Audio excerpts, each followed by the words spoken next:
Well, hello there, lovers and lovelies. Welcome. Today, we have an in-depth, elbow-deep dive into the topics and trends which we find fascinating. You know, I didn't say it out loud when I wrote it. This is the loop.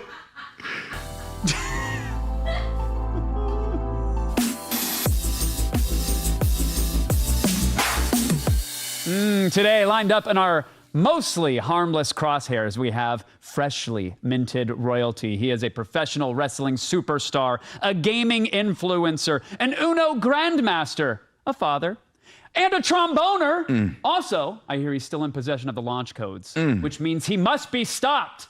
WWE superstar King Woods, a.k.a.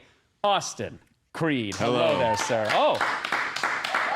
You know what? Wow. You know, and this is, I'm already breaking the set. You're breaking the set, and that's fine. I'm glad we hid the folding chairs. I think that did break. Oh, no, you really did. You did a number. You did a number. That's okay. I did a oopsie. Okay. I did a oopsie already. That's okay. Here we're good. We'll fix that again. Are we live?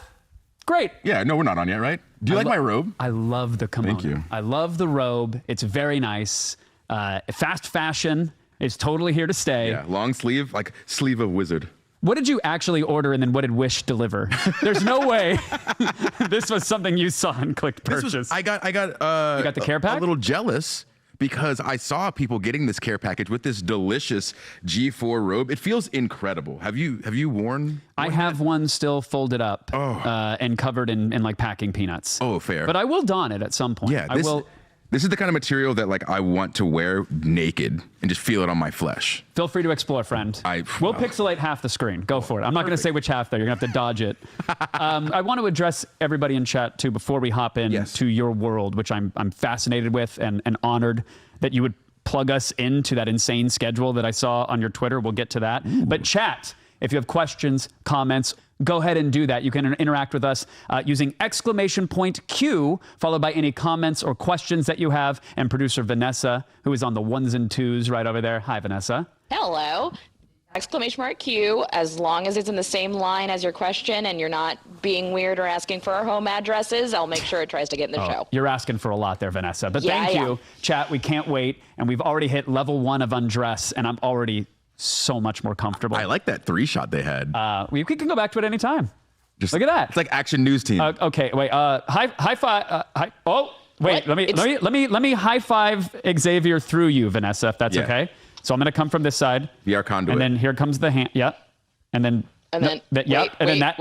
Wait. This is exactly as we rehearsed it, everybody. And this. Are you voguing? 2 hours of this. Don't worry, fans. Here we go. No. So your right arm will become my arm when I can't. I have to push to talk. There we go. So, wait. Nope. Okay. Yep. Is this working? All right. Anyway. I'm proud of us for trying. We did it. I promise we have actual questions and actual comments and everything. But anyway, it's a pleasure to have all of you here. Why? I saw your schedule, man. Yeah. First of all, congratulations on the coronation and everything. Thank you. I know it was an emotional moment for you. That it was a big deal, and we'll get to that. But you gotta stop. Stop what? You got all of it. Did you see your schedule? Yeah, Do you know what your world is? I live it. It's very intense. It's intense is one adjective for it. I was winded just scrolling it. I was daunted for you. It's one of those things. So for me, and I don't know if this is something that we'll jump into later, but I'll just get heavy right off the jump. Please. We've been streaming for 2 hours already. The scariest thing, well, I'll say third scariest thing on the planet to me is finishing wrestling and not knowing what comes next. Because there's so many people that I've been lucky enough to learn from in wrestling in my time, mainly Devon Dudley, my mentor. If it wasn't for him, I would have quit in 2010, quit wrestling and just gone into whatever using my psychology degrees. Was there an incident that happened, or were you in a rut? Or what happened in 2010? So how do I do quick version? Well, we got 2 hours. We have plenty. I mean, we just killed 15 minutes trying to high five through Vanessa. I don't think time is that precious around these parts. Essentially, I'll just go story. Please. 17 years old, finally in a position where I'm about to graduate high school. I know that I want to become a pro wrestler. I've known that for a long time. That my whole senior year, I want to say it was early in the year, I would always hang out with my buddy, Andrew. And so like he lived on the street and we were inseparable from like 3rd grade on. Just saw him yesterday. Shout out, Drew. Hope the kids in your class are doing great. One kid said, he was a G4 host, and the kids, they're all, 14, 16, whatever they are.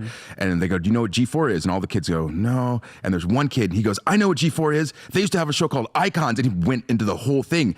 So I was like, this is so cool. You're not a student. You're a 67-year-old janitor. And they shocked him back into his cage. Get out of here. Perfect. But anyway, so I'm at his house, and my mom calls me, and it's like 10 a.m., whatever. We're still passed out because we're teenagers. We don't have responsibilities on the weekends. And she goes, hey, there's wrestlers at Walmart. And they're talking about having a show that's close, so just letting you know. And I was like, oh, so we jumped in the car. Is this like local wrestling kind of crew or someone that's touring from town to town? Yeah, so like maybe the Walmart's like 10 minutes from where we are. Okay. So we jump in the car, we go over there, and they're sitting outside at a table like this, and it says like, we're having a hardcore match, bring your weapons. And it's like, what? So I'm 17, I'm so excited. And Walmart greeters out there with a chain. Yeah, Let's dude. go. Let's get it going. Like, bring whatever you want. And so we ended up going to that show, and it was across the street at a place called US Play. So US Play for us, it was like Dave & Buster's, right? Up on this big hill. They seem like very majestic. So we get our stuff together, we go that night, and they have the match. And the only thing that my friend Billy has in his trunk, he played baseball. He had a wooden Louisville Slugger baseball bat. And so we're like, okay, we're bringing it in. He also was a barbed wire collector, and he had several severed cattle heads. Yeah, he was an odd bird, but knuckles. Whatever he had, we brought. So you take the baseball bat out of the trunk. Yep, we go into the show. Go to the US Play. We're inside, and then they're like, a main event time. If you have a weapon, get it ready.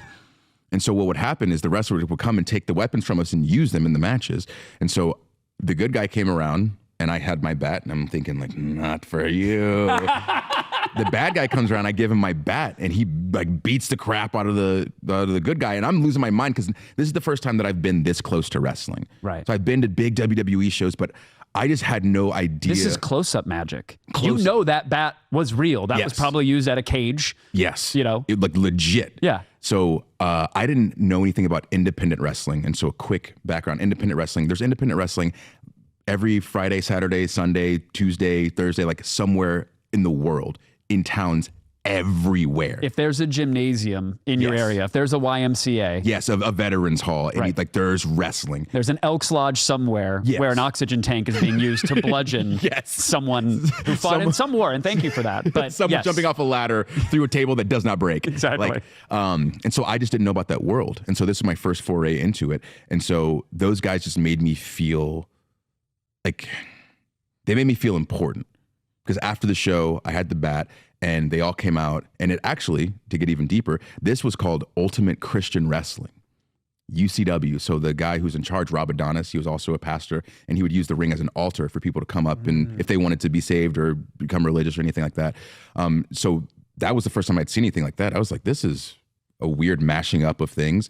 But seeing people begin to change, like doing stuff like that, I was like, oh, okay, this is his way of bringing his gospel to people to see if they want it.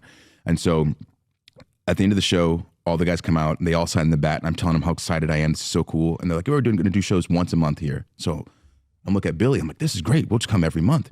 So we come every month. Later in the school year, I was in band. I played trombone in the symphonic band. We played in Carnegie Hall. Okay, now he's breaking his hand, patting himself on the back. I just got carried through. I was the only kid in that band that wasn't in marching band because I played football. But what short straw did you draw to end up with the trombone? Not to derail the story, but what happened there? 6th grade, they bring us in to figure out what instrument we want to play. Isn't that a weird practice? So strange. So strange. Is this a music teacher who's like, hit the drums for a second? It's not for you. Is it one of those kind of things? Yes. Yeah. But they go, okay, percussion. And then people get up and they go in this room and they close the door and they're doing stuff. I really wanted to play drums, but I had no clue what percussion was. I don't know that word. I'm 11 or however old. And so maybe 20 minutes passed, they're going through instruments, and I raise my hand and say, hey, I want to play drums. When are they doing that? They're like, oh, they've been in there for a half hour. You can't go in. It's too late now.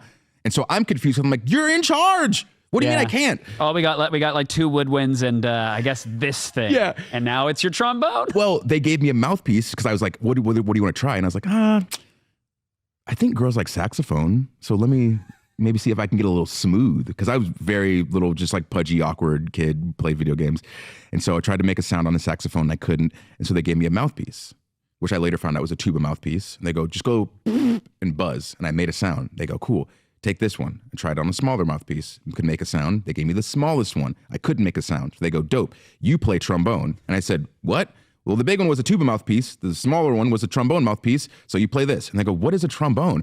And the teacher was a trombonist. So he goes, oh, child. Yeah. And I was like, oh. And I was like, it's a big slide whistle. I'm in love. And so he instilled into me that you are not a musician unless you can read music. So I could play by ear pretty quick. And so we'd do our scale test. And I'd always go last because I could kind of hear it and figure it out. And so maybe week 3, he goes, scale, scale, scale, and you play the B flat scale. And I was like, we're playing the D scale. He goes, they are. We're checking your last week's. And I go, oh no. And I couldn't play it. And it got in this debate. And he's like, do you think you're a musician? You've been playing for a few months. And I said, yes, I can play music.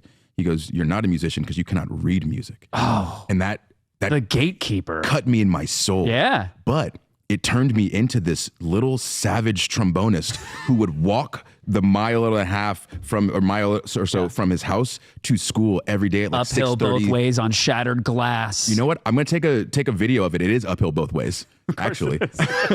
But I'd be in there like 7 a.m. every single day, and he would give me like 10 pages of music, and I would sight read one and do it terribly, move on, sight read, move on, until I could do it.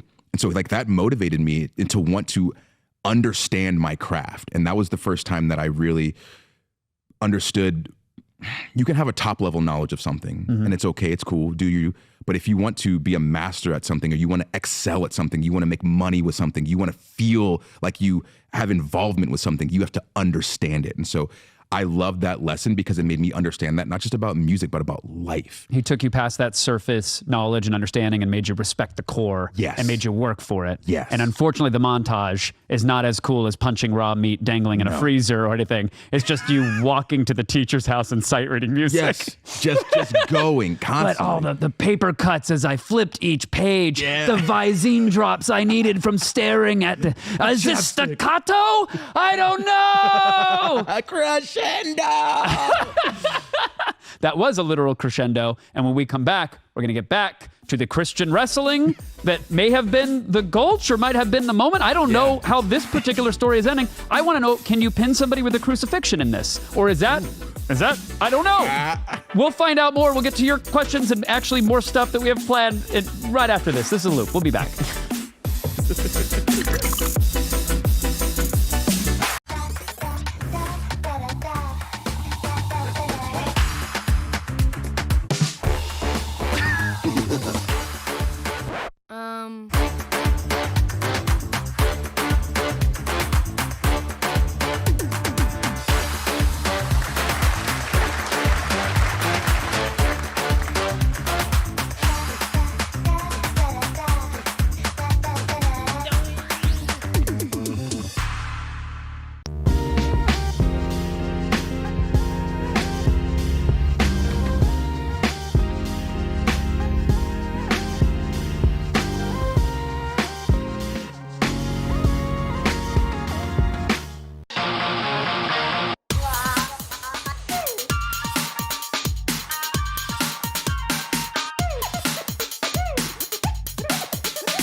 He's scared of you. He's terrified. I didn't know what was gonna happen. No, he's scared to be doing this again. This is a new thing for him. That one doesn't have words on it. I don't know what to say to it.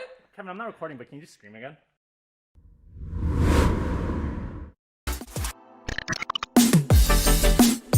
We are back mid-rumble with royalty. King Xavier Woods joins me, and we were mid-tail. Yes.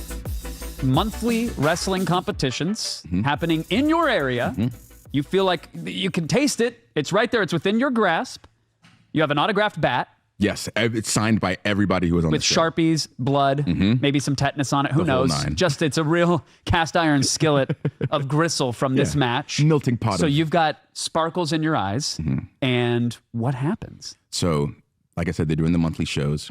We fast forward a few months, and I had a band concert, and I want to say it had to be December-ish because I'm in full cummerbund and bow tie as we're playing the songs, but it's the night of the wrestling show. So I'm like, oh, I got to get out of here. I have to get. So we get done, and I jump. You're trying to push the tempo of the songs. Oh, yeah, just get to the coda. Like, what are you Let's doing? go. No encores. I jump in the car. I drive there as quickly and legally as I can. Of course. And as I walk in, I've got the bat. And they're like in the middle of the main event, and it's. I thought you walked in with the trombone and the cummerbund. I wish. Guys, I'm sorry. I wish. I'm overdressed for this, aren't I? So you have the bat. Yes. At the show. Yes, fully dressed cummerbund bow tie. Yeah. I walk in, and the announcer goes, "Oh no, it's the Batman." Yeah. So of course. I'm instantly like, oh hell yeah, I have a name. And the bad guy had just started like winning, and he like reaches for the bat, and I'm like pretty close, and I toss it to him, and everyone starts booing me. So now I'm in a cummerbund bow tie, 17 years old, at a wrestling show, just got called the Batman. There's booze. The I'm Batman and the Penguin. Yeah. You're simultaneously. but in that moment, You're soaking it up. yeah, because I'm loving this. This is exactly what I want. And so after the show ends, Rob, the guy who's in charge, comes on and talks to me. He goes, "Hey, I'm starting a wrestling school, and you clearly want to do this. So this is my first time doing it. I've been doing it for X amount of years. If you're interested, here's my number." I said, "Yes, I'm interested." And so months pass. I got to finish out school and everything. And I never had a job while I was in high school because my parents told me, as long as you're playing a sport in that season, you don't have to get a job. But if you don't have anything to do, you got to get a job. Yeah. But we'll essentially be your sponsors because that's what you're trying to get when you are an athlete. So we'll start that's that. a fantastic outlook on it. Yeah. And so I'm finishing up track season, graduate, and I go back to the daycare that I went to when I was little. And the woman who was my teacher when I was a kid is running the place now. So her name is Miss Elizabeth. It's funny, it all goes with wrestling. So I said, "Miss Elizabeth, is there any way that I could have a job? Because I'm going to start going to Furman University, the Harvard of the South, and I'm going to be studying psychology, child psychology, and I want to like work with kids." She goes, "Of course, come on in." Gives me a job. And in reality, I was using that money to pay for my wrestling school and gas money to get around. And so I'm working at the daycare that summer. I'm learning how to wrestle with Rob and the other people who have come in, and all these guys who previously, like a year prior, had signed my bat. All those guys helped train me. And so they each have a piece of this. Amazing. Because they're my basis. Like without those guys, without those guys, I'm not sitting here. I don't find my way in life really without that group of talent. And so I'm in college, and when I get up there, I switch to the daycare is called La Petite Academy. So I transfer my stuff to a daycare up there, La Petite, and so I'm working there during the school year, wrestling. I'm laughing, trying not to interrupt. I really am. But just you wearing a sweater that says La Petite on it makes me giggle. Oh, we had pop collar polos. Yeah. Oh, perfect. Perfect. So I'm going through college, and we have school Monday through Friday. And I am wrestling, so I'm driving to Athens, Georgia from Greenville, South Carolina every other week to go do shows. So I'm doing a show with Rob and UCW where, since I'm a new guy, I'm helping build the ring. I'm working the cameras for the whole shows. Besides when I have a match, I'm doing all that stuff. But then I find a show up near my school that's on Tuesday nights. And he starts telling me how to kind of better get around to get more work and more shows. So it turns into school Monday through Friday with a show Tuesday night, 10 minutes from school. After school is done Friday night, I jump in the car and I drive from Greenville, South Carolina to wherever on the East Coast, do a show, stay there in that town. Saturday, find the next town, do a show the Saturday night, stay there. Sunday, if I can find a daytime show, I'll hit that and then hit a nighttime Sunday show and then drive back to school for 8 a.m. class on Monday. And that was my 4 years of college. So your profession has got to be your passion. Yes. If that was the schedule then, and it still seems reminiscent of your schedule now. Yeah. It seems like while the modes of transportation may have changed, and maybe instead of you keeping track of your schedule in a spiral bound something, there's maybe a team doing it. Yeah. But it's still the same. 100%. It's never. And this is the weird thing that I was talking about with a friend the other day. They're like, why don't you stop? And it's like I don't know, I've never only done wrestling. I've never given like my full attention to it. I'm always like, it was either wrestling school or wrestling in video games or wrestling in a podcast or wrestling in something. Because I just feel like there's so many things that I want to do and that I feel like I can accomplish. And I'm a very big believer in the idea of you make time. So people say, oh, how do you have time for this? How do you have time for that? You make time for the things that you believe are important. Right. So like, I want to learn Japanese, and I've wanted to learn Japanese since I was a kid, and I would always tell my mom, and for Christmas, she'd get me some sort of, beginner Japanese book or CDs or tapes, whatever. To this day, I can't speak any Japanese. So being truthful with myself, I like the idea of being able to speak Japanese, but I'm not willing to put in the work to learn Japanese. So once you learn that about yourself, then you quit saying things like, oh, I wish I knew Japanese. Like, no, I wish that I had a job at G4 because I know I'm going to hustle and work my ass off to get that. I wish that I was king of the ring in wrestling, and I know I'm going to hustle and work my ass off to get that. But if I'm saying those things and not working to get them, then I don't actually want them, and I need to figure that out about myself. You got to find a Japanese tutor who has a house that the only way to get there is uphill both ways. Exactly. That's what you need, so they can flashcard you to death like the trombone days and make it happen. It would work. So how do you actually, it's one thing to say you make times for the things that are important, which I understand, and I agree with that, but there are only so many hours in the day. So do you ever feel that push and pull of, I want to make time for this, but I can't? Like, how do you manage to prioritize, and how do you navigate having to leave certain things by the wayside? Yeah, I guess it's a prioritizing thing, but again, you have to ask yourself that question, like, what do you want? What is your end goal? So my end goal is to have a life. So this is my Instagram quote from whatever. I'm trying to do my best to build a life that I don't want to take a vacation from. I saw that and I was like, that's very heavy. Yeah. Because you think about like the rat race that we're always in, whether it's a job you don't like, whether you're in a relationship you don't want to be in, but you don't have the balls to actually step up and get out of it, or anything, any issue. Or all of the above for some of us. Yeah. I love you, sweetheart. She's not watching. She doesn't support me. But I get it. If Sessler was on. Oh, man. I love that. So your parents sound a very particular type of supportive to say, look, we recognize, like, I'm assuming you had to get good grades. You had to pay attention in school and do your best there. But for them to say, like, we're sponsoring you as an athlete, we recognize the commitment, the time, the struggle to be a professional athlete in any capacity, even an amateur one in high school. For them to give you that support, amazing. Were they that supportive with things like the love of video games? 100%. Really? Yeah, because I made good grades. I had good grades. I did well in sports. The only thing that I ever asked for was video game stuff. That's the only gifts I ever wanted. Like, I want the new Sonic game, or once I learned that, hey, instead of a long Christmas list, have a Christmas list with one thing on it. Right. So like for my birthday when I was 16, I wanted a camcorder, like a handheld. And that's the only thing I asked for. And my dad was like, you don't want anything else? I said, nope. Just this $600 camera.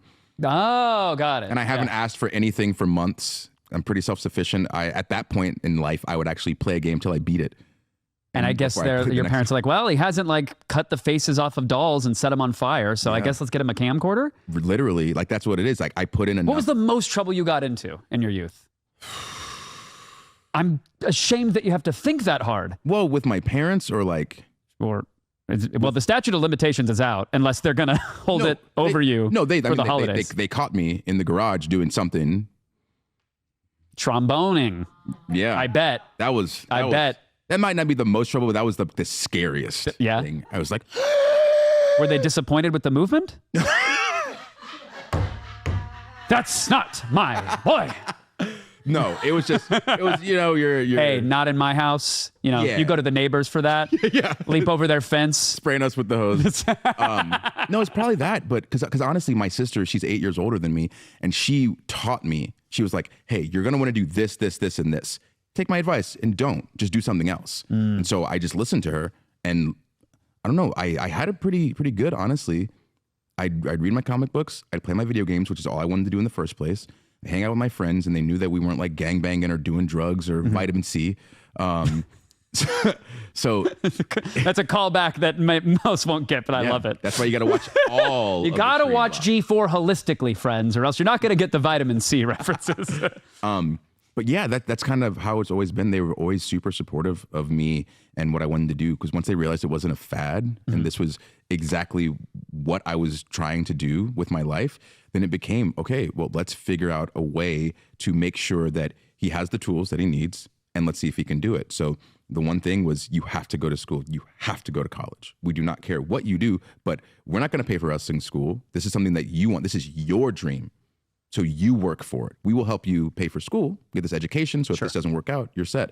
But if you really want this, show us.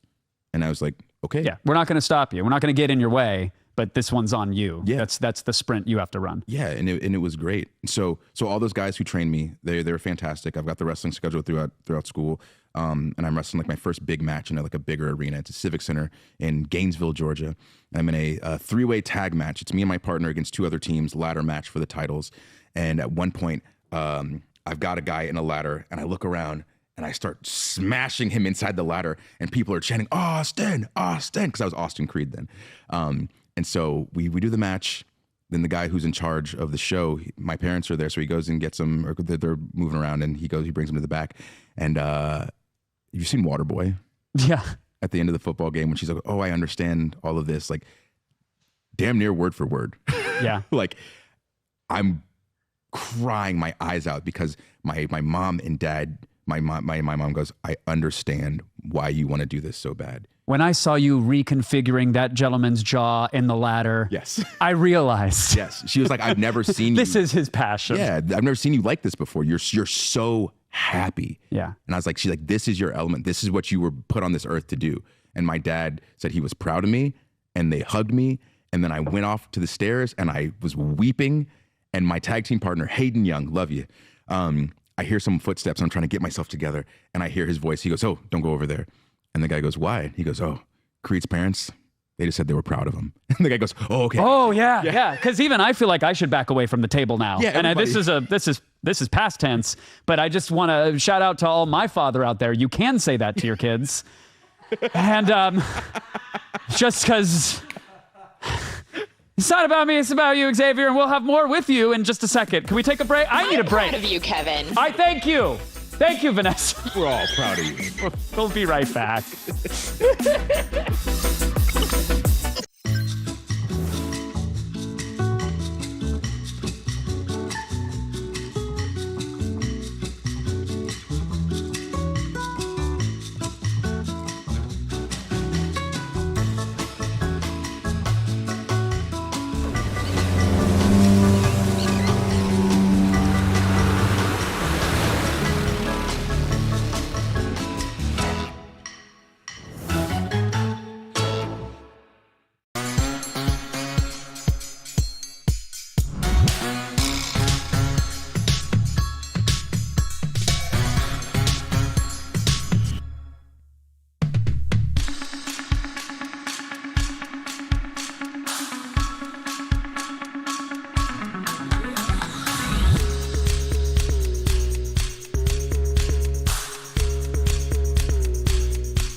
Welcome back, everybody. It's Attack of the Show presents The Loop. I'm Kevin Pereira, largely irrelevant.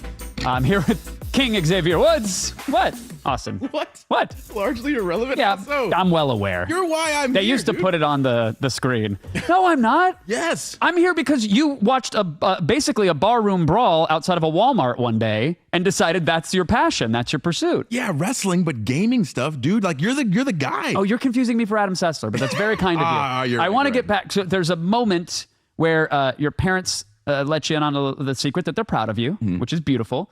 You've just rearranged a person's face inside of a ladder.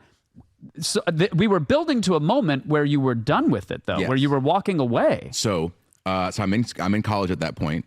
When my parents told me they're proud of me, so I'm maybe a sophomore in college, and my goal is to get a contract to wrestle on TV before I graduate college. That's what I've told myself is happening. So we fast forward to about 6 months before I graduate, and I get a call from a guy by the name of AJ Styles, and he at that point in time is in an organization called TNA, and he says, "Hey, are you going to the pay-per-view, the event that they're having, like in 2 weeks on Sunday?" I said, "Yeah, I was going to go because like it's a wrestling show and I'm going to go show my face and see if anything pops off." And he goes, "Okay, cool." And he hung up.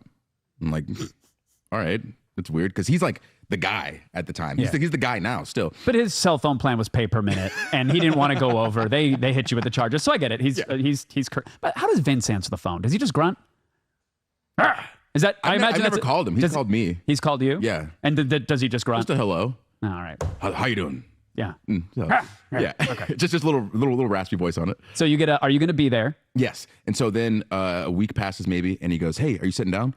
I'm like, "I mean, I can. What's up?" He goes, "Do you want to wrestle on Sunday?" I said, "Where?" He goes, "At the show." Like, "Oh, you mean like in the pre-show?" He goes, "No. Do you want to wrestle against me on the show?" I said, "Of course. I'm 19. I'm in college. This is my goal is about to come to fruition. So I've got to be in a tag team match. Me and a guy named R-Truth against AJ and a guy named Tomko. And we have our match. I don't have a contract, and I'm on essentially it's called Bound for Glory. It's their biggest show of the year. And I'm unsigned in a match. It's baffling.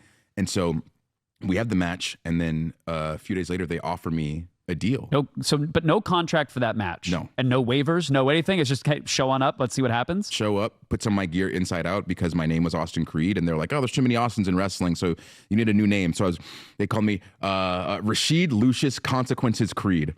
Okay. And I was like, "I don't know if you've met me." That rolls off the tongue, but all right. it's Yeah. easy. I'll go with it for now. Yeah. Achieve the dream, and then we'll renegotiate. It legit was like, "I don't care what you call me. I just want to wrestle. That's all I want to do." You'd be like, So- turn that inside out. I guess my wrestler name is Haynes Beefy. Yes. Okay, I'll be Hannes Beefy T. Oranges and grapes.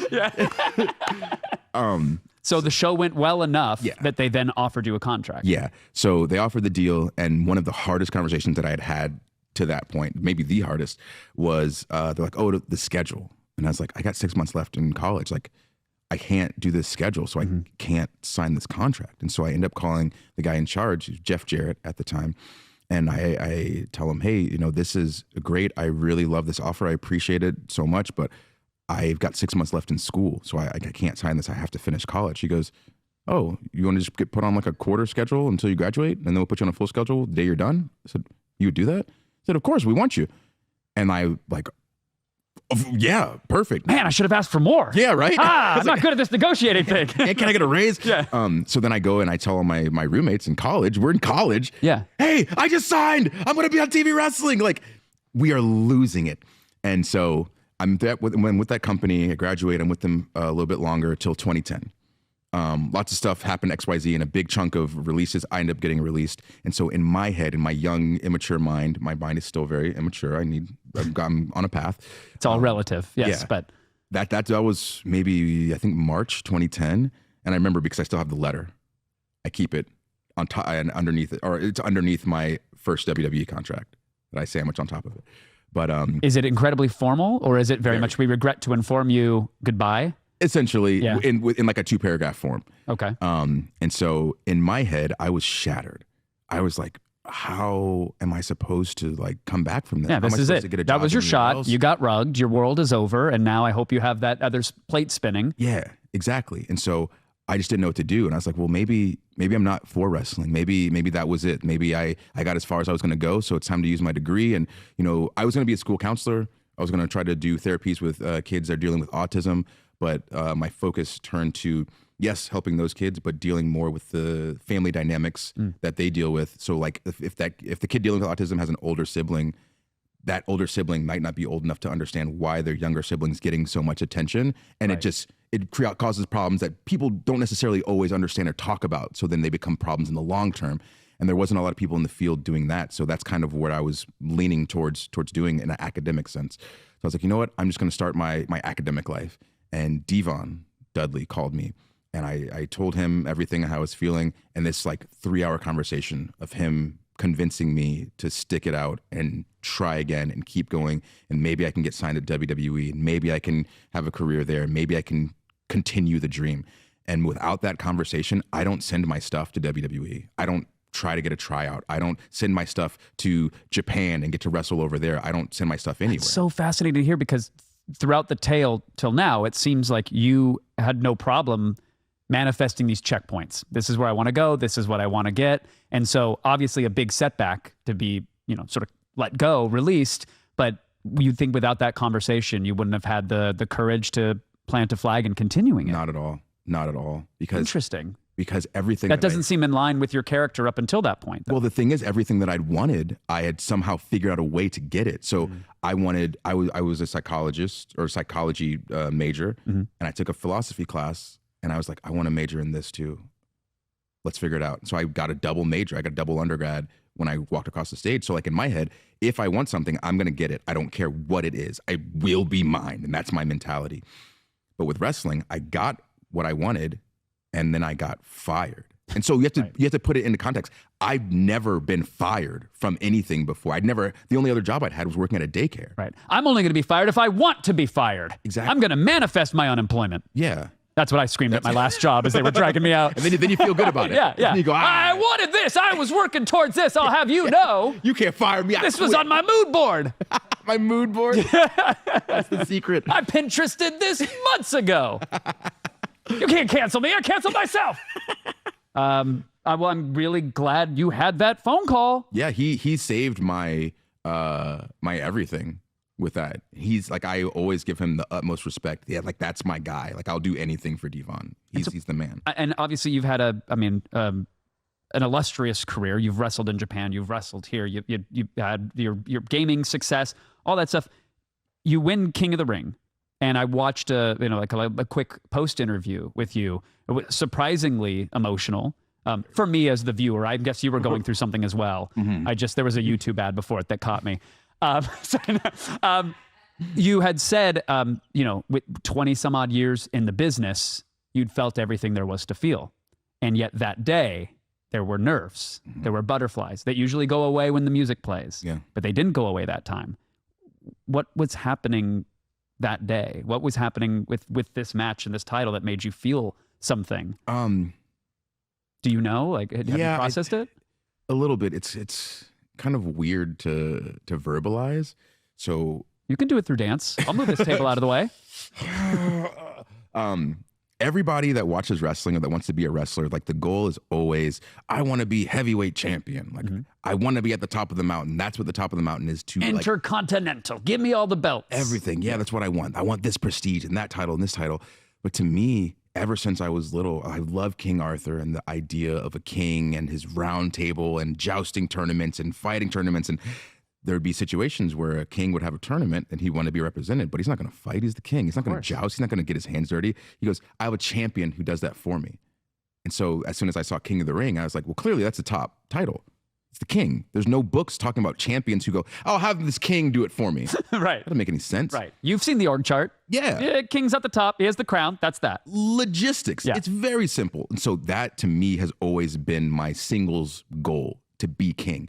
But also because when you win a championship, you can lose it the next day and then you're a blip on the radar. You're king for at least a year. That means you're figured in and you get to figure out what this is and you get to flush out a whole new character. That's interesting. And I don't think that that's something that's really like focused on. That's more of like an insider way of thinking about it. But that's so, I mean, I love hearing how this particular sausage is made, because do you get a chance to work with teams to figure out how that year is going to play out for you? Or is that pretty much already set in motion for you? It's whatever you can share. I don't want to. it's a fun journey, and you get to figure out as you go along. Yeah. That's the thing. So it's less about what does this book say, and more of how is your story unfolding as you're writing it on these pages. There's a red laser dot slowly moving onto your chest right now. I feel like I might have put you in a position to say something. No, it's fine because people talk about this Will stuff. you be discovering it as you go, or do you have an idea? I definitely have an idea. Okay. But things happen, right? Because it's all improv. And so we might be going one direction, and then somebody says something in the crowd that is hilarious to me that ends up popping off and becoming a thing. So we turn left. Right. But that's what it is to be an improv performer. That's what I mean. I have slowly but surely been understanding more about what it means to be in your business through tangential relationships and friendships with guys who do it. And it's so multifaceted, it blows my mind. Yeah. Like you have to, I mean, the physical presence and command of your own body, clearly something I'll never achieve. But then you add on top of that the, improv ability, the ability to project and be, intimate with that viewer down the lens, but also somehow play to stadiums of tens of thousands. The comedic timing, all of that. I think that wrestling superstars, I don't exactly know the term or what's preferred, but I think you have to be the most multifaceted entertainers out there. What a particular boot camp that is to set you up to do whatever you want. Yeah, it's wild. And I've been trying to get more people to understand that, because when we see people like The Rock, for example, obviously human cheat code. I've heard of him. Big Jack a few times. Yeah. Once or twice. Yeah. Tequila guy. Yes. Yeah. There you go. He was in Tooth Fairy. That's right. But he's one of the guys who's been able to step out and be that shining example of a crossover performer, because there's so many stereotypes around pro wrestling, especially like from the 80s. Like people think, oh, it's just a bunch of meatheads who punch each other in the face. Yes, but we also have all of these other abilities, and some people are very smart and talented academically. Some are very talented, like with automotives, with makeup, with food, like whatever. Like there's something about pro wrestlers that is inherent within them where they have to be creative. Was Dwayne Johnson ever King of the Ring? No. Scrub. We'll be right back. I'm sorry. Just how dare you bring him in? He is not royalty. Good tequila, though. I'm sorry. More with Austin Creed when we come back. We'll be. It's fine. Break.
Everybody, welcome back to Attack of the Show presents The Loop. I gotta get a cool something there, because you're so good, just so natural, sliding on into it. This is your show now.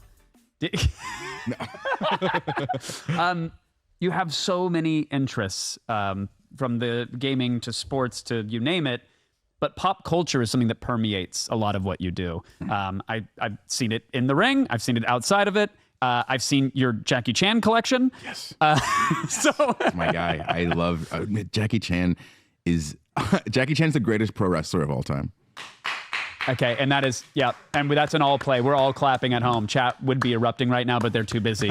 It's stuck clapping on the screens. We don't get to see them. Is it? Yeah, I don't know. I think, so a reminder, if you are watching this live, friends, !Q, if you put that followed by any question or comment within the chat, super producer Vanessa will pull that out, and we're going to get to all those at the end of the show, but any comments, fire away. Infusing, let's say, like with wrestling, bringing pop culture to your performance, to the ring. Was there resistance to that initially, or did that happen overnight? I don't know if there was resistance because we just do stuff. Yeah. But I got to imagine there's rounds of notes and red tape or something to even bring that to the ring, right? 100%. But at the same time, what people don't hear you say before you go out, they can't control once you have a live microphone in your hand. And that's so you've ambushed. Really? Literally every show. Really? You got to do something, because if you're just reading written words on a page from someone that doesn't speak your vernacular, it's not going to come across. I have built my entire existence doing that. But also, you have people when we have the prompter reads, I feel like the people that are here, we speak the same gamer language. Oh yeah, they understand the voice. So it's different. So sarcastic, insufferable. Give that line to Kevin. Yeah, you're right. But you're right. You get that. Like if I wrote a script for you, it might be like, oh, this is, I mean, I get it, but I would say it differently. Sure. You know? Sure. So it's more of that. But so you're out there. So they have some written words for you. They have some guideposts, but you know where you really want to take it, and you bring your voice to it. Yeah. And it's not necessarily like just wipe this whole thing. I'm going to just say something different. Sometimes, yeah. Now that you're the king, you get to do that. Wave the scepter, get these words away from me. Then we're all good. Yeah. But most of the time for me, it's just it's references. It's like, what if I wasn't wrestling? If I wasn't a wrestler, I would still love wrestling. What would make me smile? What would make me laugh? And I feel like there's so many people on the shows that are just badasses, because we all grew up in that badass wrestling era of Triple H and Stone Cold and The Rock. Everybody was so cool. In my head, now that we've got this generation of a lot of that type of character, man, this show is 2 or 3 hours long, sometimes 4 on a show. You get really oversaturated with leather and Harleys. Yeah. There's only so much sawdust and diesel I can take injected into my veins. Yeah, and so it's this person has this lane covered. They got this lane covered. Yeah.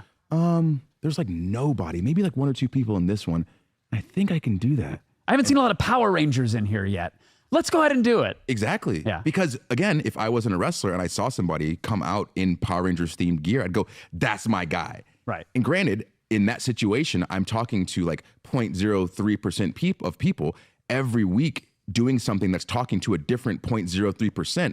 Doing that for 7 years gets you to 87%. Right. You're moving the chains every single episode. Yeah. And I think that's a different sport, but I'm so athletic that I get it. But yeah, you're clawing that audience and broadening it out as you go. Yeah. And there's going to be crossover between the Power Ranger fan and the Jackie Chan fan or the anime fan, etc. So Jackie Chan is the greatest wrestler. By far. Statement that you just made. By far. You're backing it up. Mm-hmm. Because watch his movies. He instantly, no matter what, makes you like him. Yeah, he does. Boom, he's a good guy. He does. He's no a good matter guy. what. Yeah. And then something terrible happens to him and you feel for him. You go, oh, how is he ever going to come back from this? And then you see his journey of beating the hell out of every single person who has wronged him till he gets to the big boss, and the big boss almost beats him. And you're like, oh no, Jackie, please. And then Jackie pulls it out and he wins and everyone rejoices. His movies are literally wrestling matches and he's the best. And you are clawing your way through his collection, his whole catalog. I think I'm only missing 28 movies. I have every movie Jackie Chan has been in. I know, but I'm only missing 28 speaks volumes about his volume of work. He's been in over 300 movies. Number. Yeah, no, that's small for him, right? That's small for Jackie Chan. Yeah. I've got a lot of Jackie Chan movies, and 28 is a small number to be missing. Yeah. Yeah, I really love Jackie Chan. But now, and not to get controversial, because we've had arguments on this show before, and I've promised I won't do that with guests, is a hot dog a sandwich? I'm not going to bring you through that. I'm not going to drag you through that gravel pit. But what's the latest Karate Kid movie, Vanessa? Was it the last Karate Kid, or what was it? Yeah. The last one, not counting all the stuff that they're doing with the show right now, was the Jackie Chan one with Jaden Smith. Yeah. Great movie. Controversy. Not karate. Kung Fu. Kung Fu. Yeah. He's the Kung Fu Can we kid. we can overlook? Yeah, because the people complaining about that don't do either. Like, if you're going to complain about... You're not intimidated by anybody making that argument because you know that they just don't practice. Yes, who cares? This movie is not real. What are we talking about? Oh, well, Thanos only had this infinity. Like, what are you talking about? None of this is real.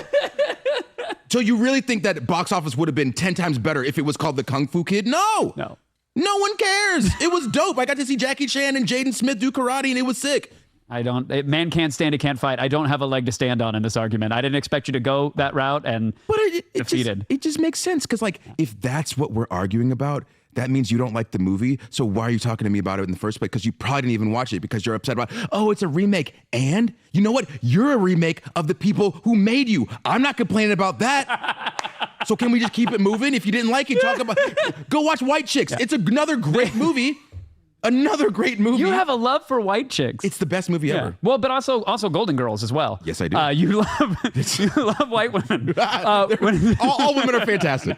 No, but let's talk Golden Girls now because I've seen The Shrine. Mm-hmm. I've seen the lengths you go to collect. I've seen how happy you look. Did we have the photo, Vanessa, when you were at a convention? Oh, and I think you stumbled across. Look at this. That is happier than I have ever seen you, including whenever I'm in your presence. You are a kid in a candy store here. It was a good day. The kicks are phenomenal. It was a good day. What is with the Golden Girls obsession? Because I know, admittedly, in part of my ignorance, very little about the Golden Girls. I've only seen maybe an episode fairly recently. So enlighten me, please, King. Golden Girls is the best written show ever made. There's no other show that holds up like Golden Girls holds up. At the time, they were tackling so many controversial topics and handling them well. You can watch those same exact episodes, and for some reason, as a society of humans, we're still dealing with these same dumbass problems. Sorry, I'm cursing. We're still dealing with these same problems, and you can still watch the same Golden Girls episodes, and they hit you just as hard. And they had, I'm assuming, fairly progressive hot takes on topics for the time? Very much so. And they had characters to make you feel comfortable. If you're not fully comfortable with this subject, you've got Sophia, who had a stroke, and so she lost the piece of her brain that gives her a filter. So she just says whatever. So she's the old crotchety person who's watching the show, giving them a link to say, like, okay, I get it. I don't like it, but you do you. So, like, that's interesting. We hear you, character and also audience at home. We hear you. Yes. Your words are being heard, but here's how we're going to react to them or incorporate them into the conversation. Exactly. Here's how you can be better. Right. So to me, Golden Girls is way more than a show. It taught me a lot about how people can be different and handle themselves better in society. And I don't think I realized that till like I was an adult. As a kid, I would just watch it because it was 4 old women in a house and it was hilarious. Right. We would legit that same uphill both ways from school. Yeah. I'd put my trombone between my back and my backpack like a Buster sword. And I'd like sprint walk home to get that hour block of Golden Girls. And growing up and still loving it, I got the chance to speak to one of the women who was a producer on it, Marsha Posner Williams, one of the funniest people I've ever met in my life. This was like right before pandemic, I think. She like made me breakfast at her house and told me all these Golden Girls on set stories and just like, it's like, she's incredible. But that show, like I said, it's timeless.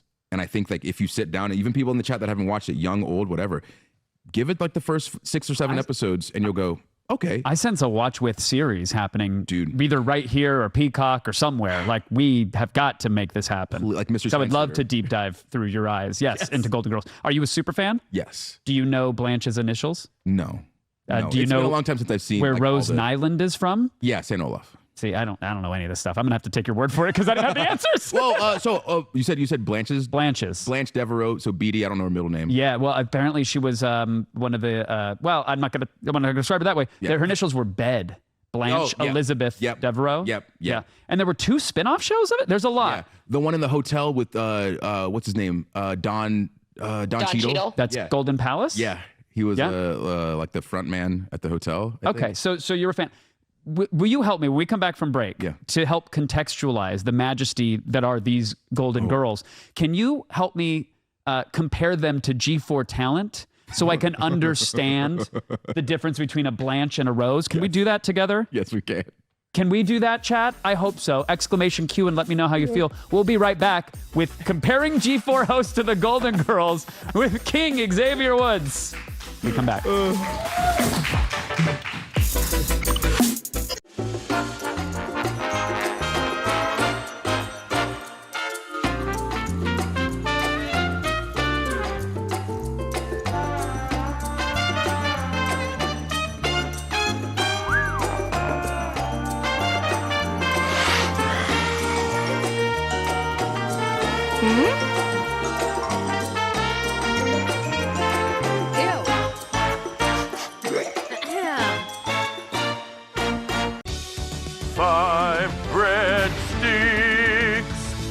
My triple treat, 3 layers deep, 10 Cinnabon mini rolls to eat, and the pizza plus another pizza.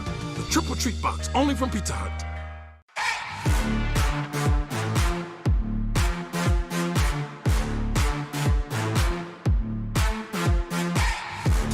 At SteelSeries, we make the headsets, mice, and keyboards that the world's best gamers win the most with. And we've been doing it since way back.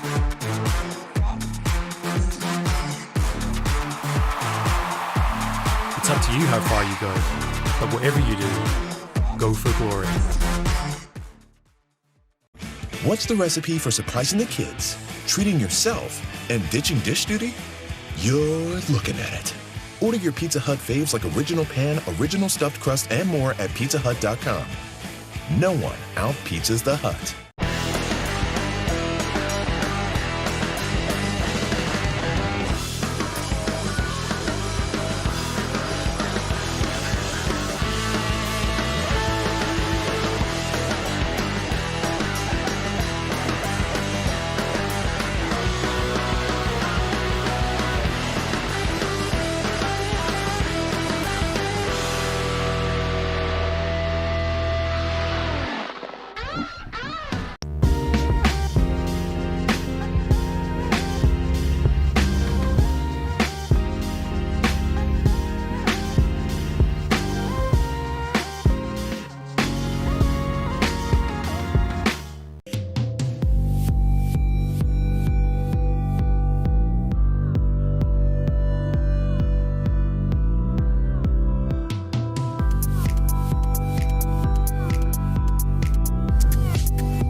Welcome back, everybody. It's Attack of the Show presents The Loop. I'm here with King Xavier Woods, a.k.a. Austin Creed, a.k.a. the What did I miss? Why do they keep jumping during the breaks? Oh, yeah, that's fair. So sometimes you see a commercial, sometimes you don't. And if you happen to not be watching one, you might be seeing us film some TikToks. So if you have the TikTok, go look up the G4 TV account and see a side of me you didn't want to, quite frankly.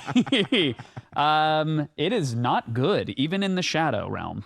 All right, so before the break, we discussed your love of the Golden Girls. Mm-hmm. I am on your side 100% through this. I would love to figure out a watch with kind of stream or show or whatever, but to help me understand the difference between Dorothy and Sophia and Blanche and Rose, that is all of the girls, all 4 Goldens. That's all 4 Goldens. We're going to compare them to G4 hosts and network talent so that I can understand who's who and why that is.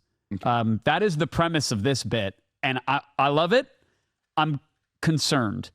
I have concerns, and I'm scared because I can already see you're already trying to do the math. I see the algorithms flying around your head, and I haven't even proposed some talent yet. So, Vanessa, who do we have up first? Up first, we have Gerard. So let's get this pulled up. Gerard the completionist. Man. I also have a little present for y'all since we're talking golden. Let's bring the boys some cheesecake. Oh my. Very limited knowledge of the girls that are golden, but I know that they would always sort of break bread or cheesecake at the end of every episode. They love some cheesecake. To dish on the lessons of the day. So thank you. I unfortunately don't like cheesecake. Ah! I wish. I love the way it looks. I love the way it smells, but the way it tastes, I think it's just because I could do without the drizzle down the wobble. The cake. I could do without that. I mean, that part looks kind of good. Look at it. Was it? The chocolate. I'll eat this chocolate though. That's okay. Okay. Oh yeah, that's real good. That chocolate's real good. Is half the fun of training and working out and, I guess, chugging branch chain amino acids or whatever it is you may or may not do, is half of that getting to just enjoy that chocolate? No, I work out because I want to look good naked. I'll be straight up with you. That's been my motivation my whole life. I want to look good when I take my clothes off. Well, I have to confirm it. Yeah, because I can't. I mean, I'm gonna. I'll do a little bit. I'm just gonna hate myself after half a bite. You'll be fine. Oh, it's fine. I hated myself before the Kevin bite. You're Pereira, right. dude. That's right. It's only sadness behind these eyes. So Gerard the completionist, gamer, Yeah. YouTubesman, Yeah. right? Businessman, Yeah. big family, gregarious personality, loved by all. We call him Flawless Jay around these parts because he is in fact quite flawless. The man is all pro.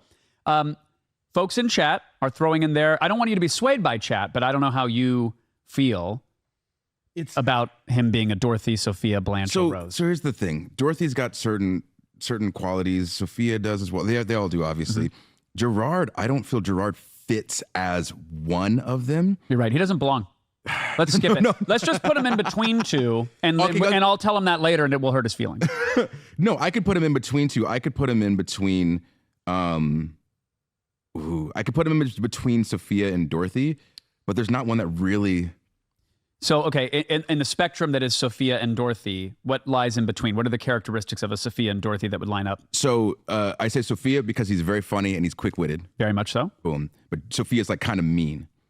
Oh, yeah. But off camera, Gerard is a destroyer of worlds. He breathes fire.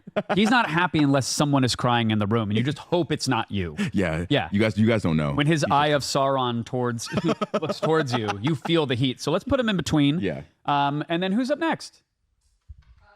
Next, we have Adam Sessler. Sessler is Sophia all the way. Yeah, Sessler's a Sophia. Full big time. Sophia? Full Sophia. He has a filter, but decides to not use it. He just goes in on stuff, just like Sophia does.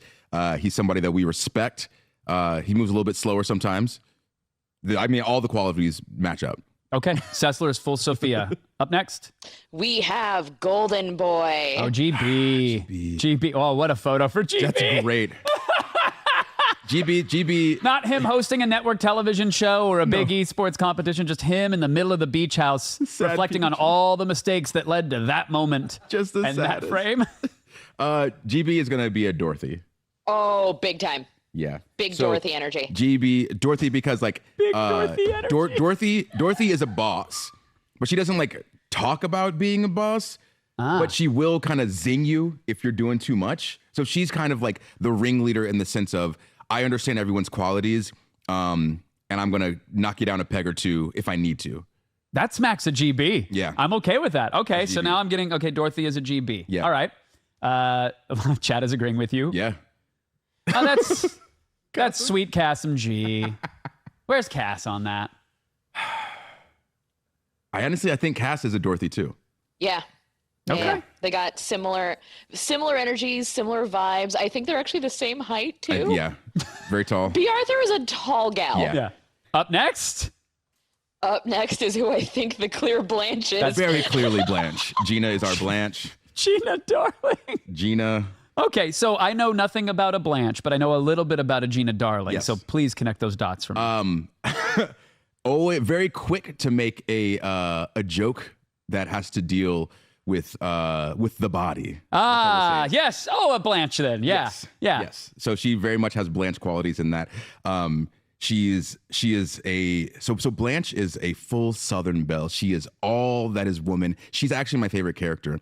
I have a mural of Blanche painted on the wall in my basement in front of the Golden Girl Shrine that says, "Quiet, you trash." That is Gina to a T. Okay. Yeah. Well, then, and I would also put that Frost adjacent just for the "quiet, you trash" remark. But Frost is coming. Okay. Oh, okay. All right. Let's keep it moving. Next up, we don't have to. We don't have our to. very own. Yeah. We didn't have Kevin to. Pereira. You're a Dorothy. Oh. You're definitely a Dorothy. Okay. I'm in good company. I'm okay with that. You're in charge. If people need a zinger towards them, you give it to them. But also, everyone looks to you for respect. That's a huge mistake, but that's very, very kind of you. Thank you. And I will take that. Next up, we have, in my opinion, the Rose of the network. Oh. Yep. Leading the witness, Vanessa. Yep. I mean, it was going there. Okay, why is Avali the Rose? So Rose is from St. Olaf, and she's actually very smart, right? There's episodes that talk about how like brilliant she is, right? But she always plays this like, oh, I'm going to tell you this like dumb story and it's funny, but like there's actually like some good meaning to it. But she's always kind of like the butt of the joke, but takes it very well. But when they need a character to be like fully emotional and dig into something, Rose is our gal. And then I think we have another Rose. We have another Rose? Fiona. And I say mainly like Fiona and Avali have different Rose qualities, I feel, where Fiona very much plays that like, what's going on? Very well. She's very smart, and that's full Rose. Love it. Love it. Anybody else, Vanessa? Last but not least, rounding up the attack cast, we have William Nefferson. I mean, I know Will can go in dead center. Yeah. Because he can embody everything. All of the things. Yeah. It's a very good one. But I don't, again, this is your rodeo. Will's everybody. Okay. I agree. Throw him in the middle. So the only one that really got bust today is Gerard, and I'm okay with that. That's a fair point. Oh, yeah. They said, where's Frosk and Hokage? Oh, I got these pulled up too. Nice. Let me pull them up real quick. Frosk is a Sophia. Frosk is a Sophia. I feel. Oh, big time. Okay. Look at those pearls. Yeah. Yeah. And then let's do Corey. Let's do Black Hokage. All right, we got Corey pulled up here. Nice. I'm sussing it out myself. I'm getting Sophia energy with like a touch of Rose. Yeah.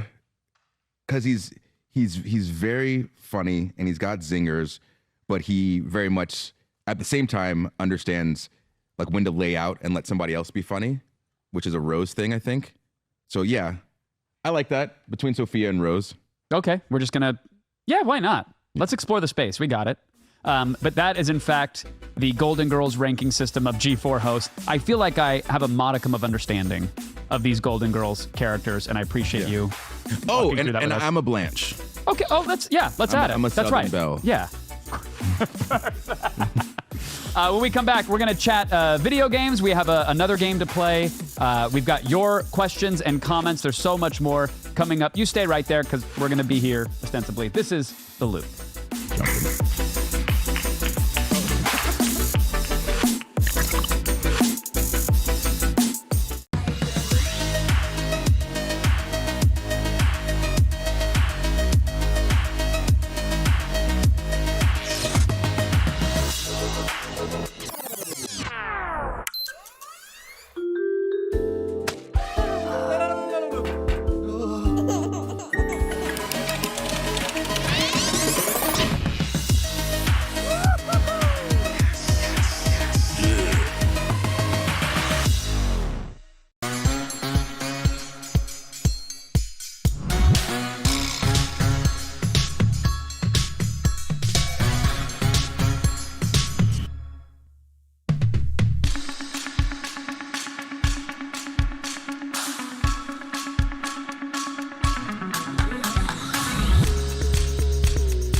No, he's scared to be doing this again. This is a new thing for him. That one doesn't have words on it. I don't know what to say to it.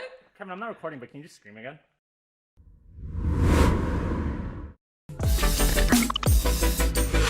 Oh, cutting onions in the studio today. It's Attack of the Show presents a loop with WWE superstar King Woods, a.k.a. Austin Creed. We've touched on everything. We've gone Golden Girls. We Jackie Chan'd. We went to childhood. We talked about your amazing parents.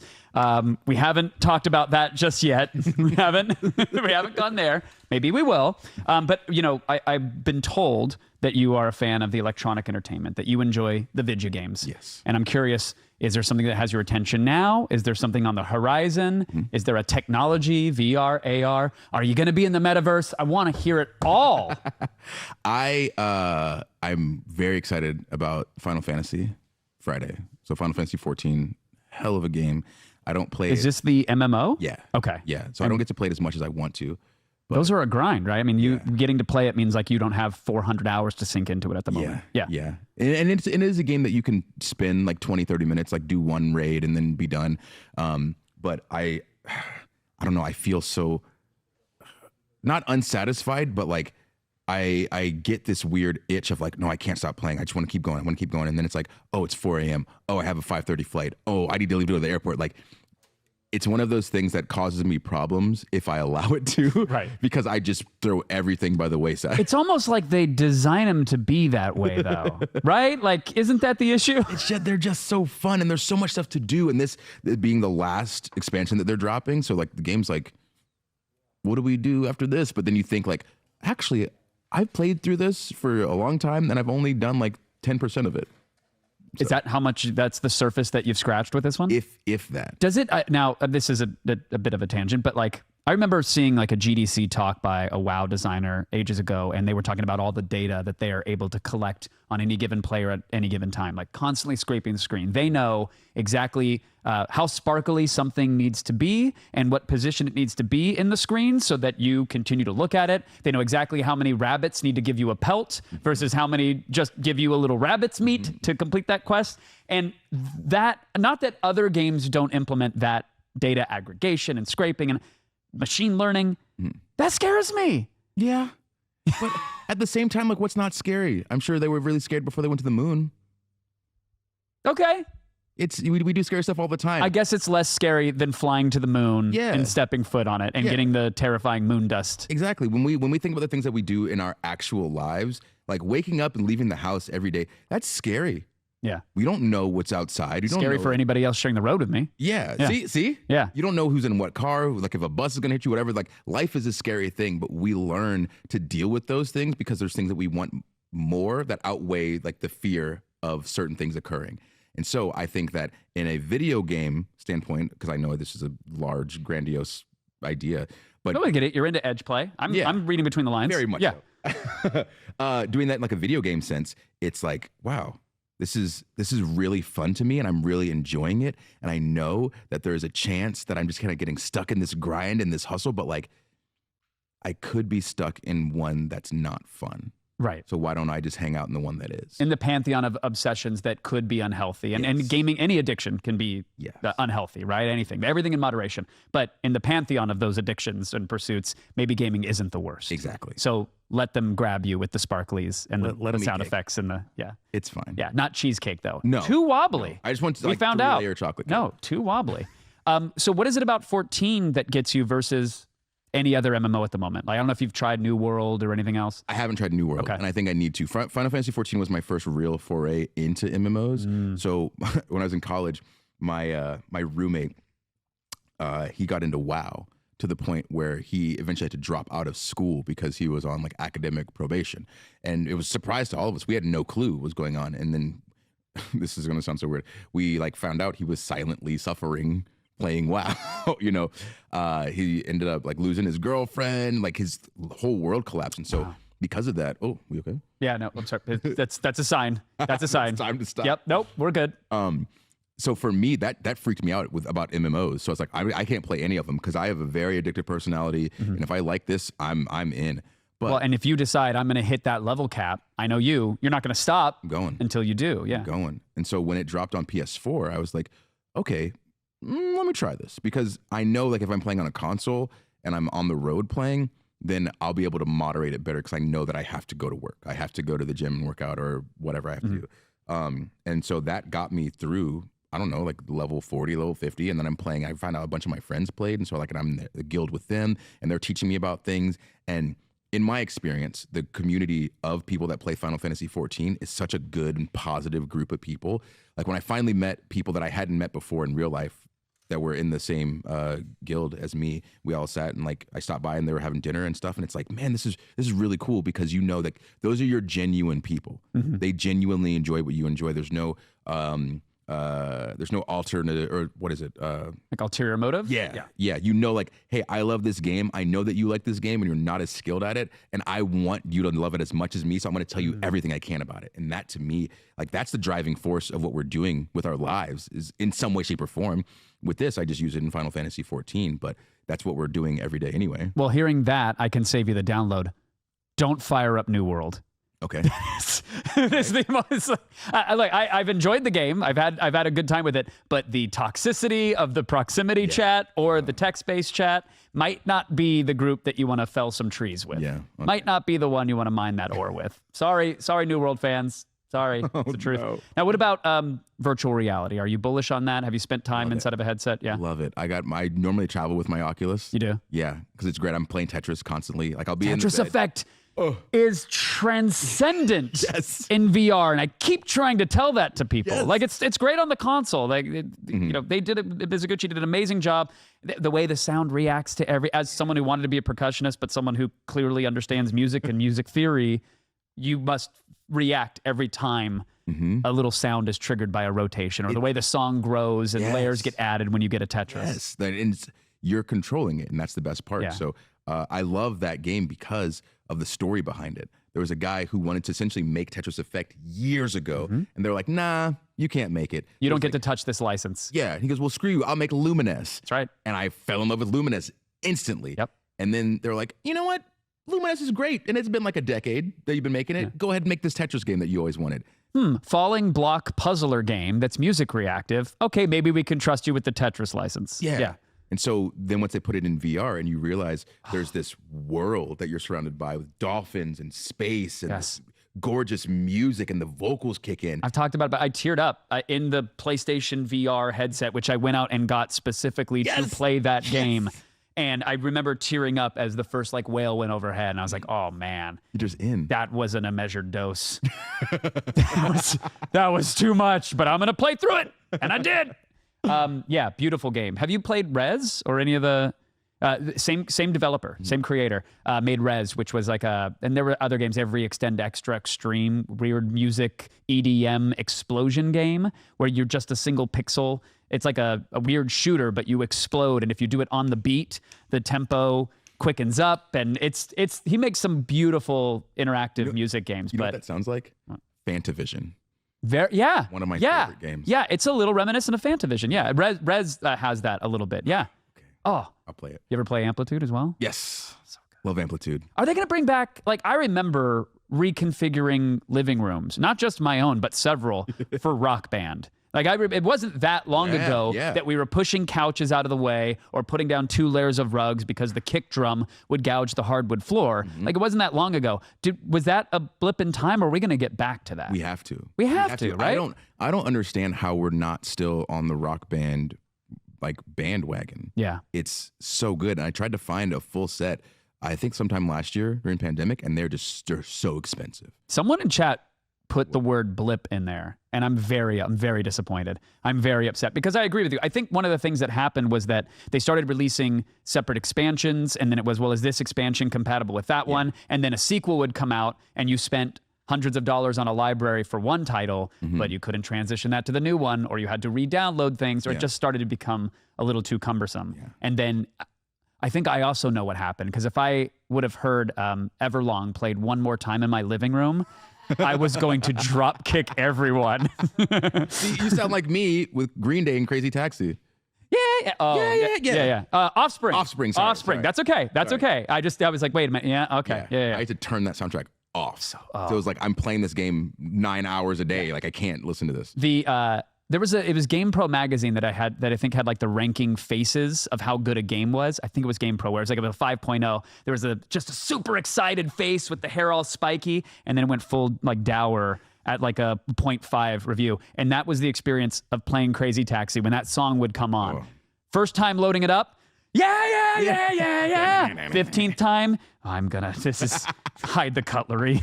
This is not gonna go well. Please. So you're bullish on VR. I like that you bring the headset with you because I think there was a stat, and I'm gonna make it up now and hopefully not be hyperbolic, but it's something like high 80% of people get VR, are immersed in it and addicted to it for the first like 72 hours, the first week or so. And then they hang it up and they don't go back to it. Yeah. That hasn't been your experience. No, so I go through phases where I'll play it a bunch and then not play it, and then play it a little bit and then play it a bunch and then not play it. So we're in a phase of playing it right now, and we have been since like mid-pandemic. Is there a title that you recommend, or is it just Tetris? Tetris is fantastic, but so with the Oculus 2, when you use the link cable essentially to link to your computer, then you can use your computer's power to make it like make the game look better. But in some games, you can only play when you're linked to the computer. The best one, in my opinion, being Medal of Honor. So legit that like World War II experience. Yeah. You got the gun, you got to cock it, and you got to pull the ammo out and put it in. You're throwing grenades, you're pulling the pins. One of the issues that I had with VR, especially with motion, is that I get motion sick ASAP. Really? If I'm in like one of the roller coaster games, 5 seconds and I'm puking. Like I can't do it. And one of my friends told me, you know that you build up a tolerance the more you do it. And I was like, really? And so I spent some of the pandemic. Can train this? Yeah. Yeah. And then I was like, oh, well, I'm in. So then I would spend like 30 minutes a day doing whatever, like motion games and all that stuff. And it's still not great, but they're in the game. Now they're gentle purges. You just got a series of buckets around you. You're like, I'm going to train. That's it. You know, mostly liquid diet for this week. It'll be all right. You build up the tolerance. Nothing but water and power bars, and we're okay. Well, friend, I have a game for you when we come back from the break. We've got a little game. I'm not going to give you the title of it. I'm not going to spoil it. Well, you might have seen it. It's been on the card in front of me the whole time. So it's really not that much of a surprise. But it will be to you, dear viewer, if you sit right there. When we come back, we've got a little game with the WWE King right after this.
Welcome back, dearest friends. Thank you for hanging out. This is Attack of the Show presents The Loop. I'm Kevin Pereira, joined by WWE superstar King Woods, a.k.a. Austin Creed.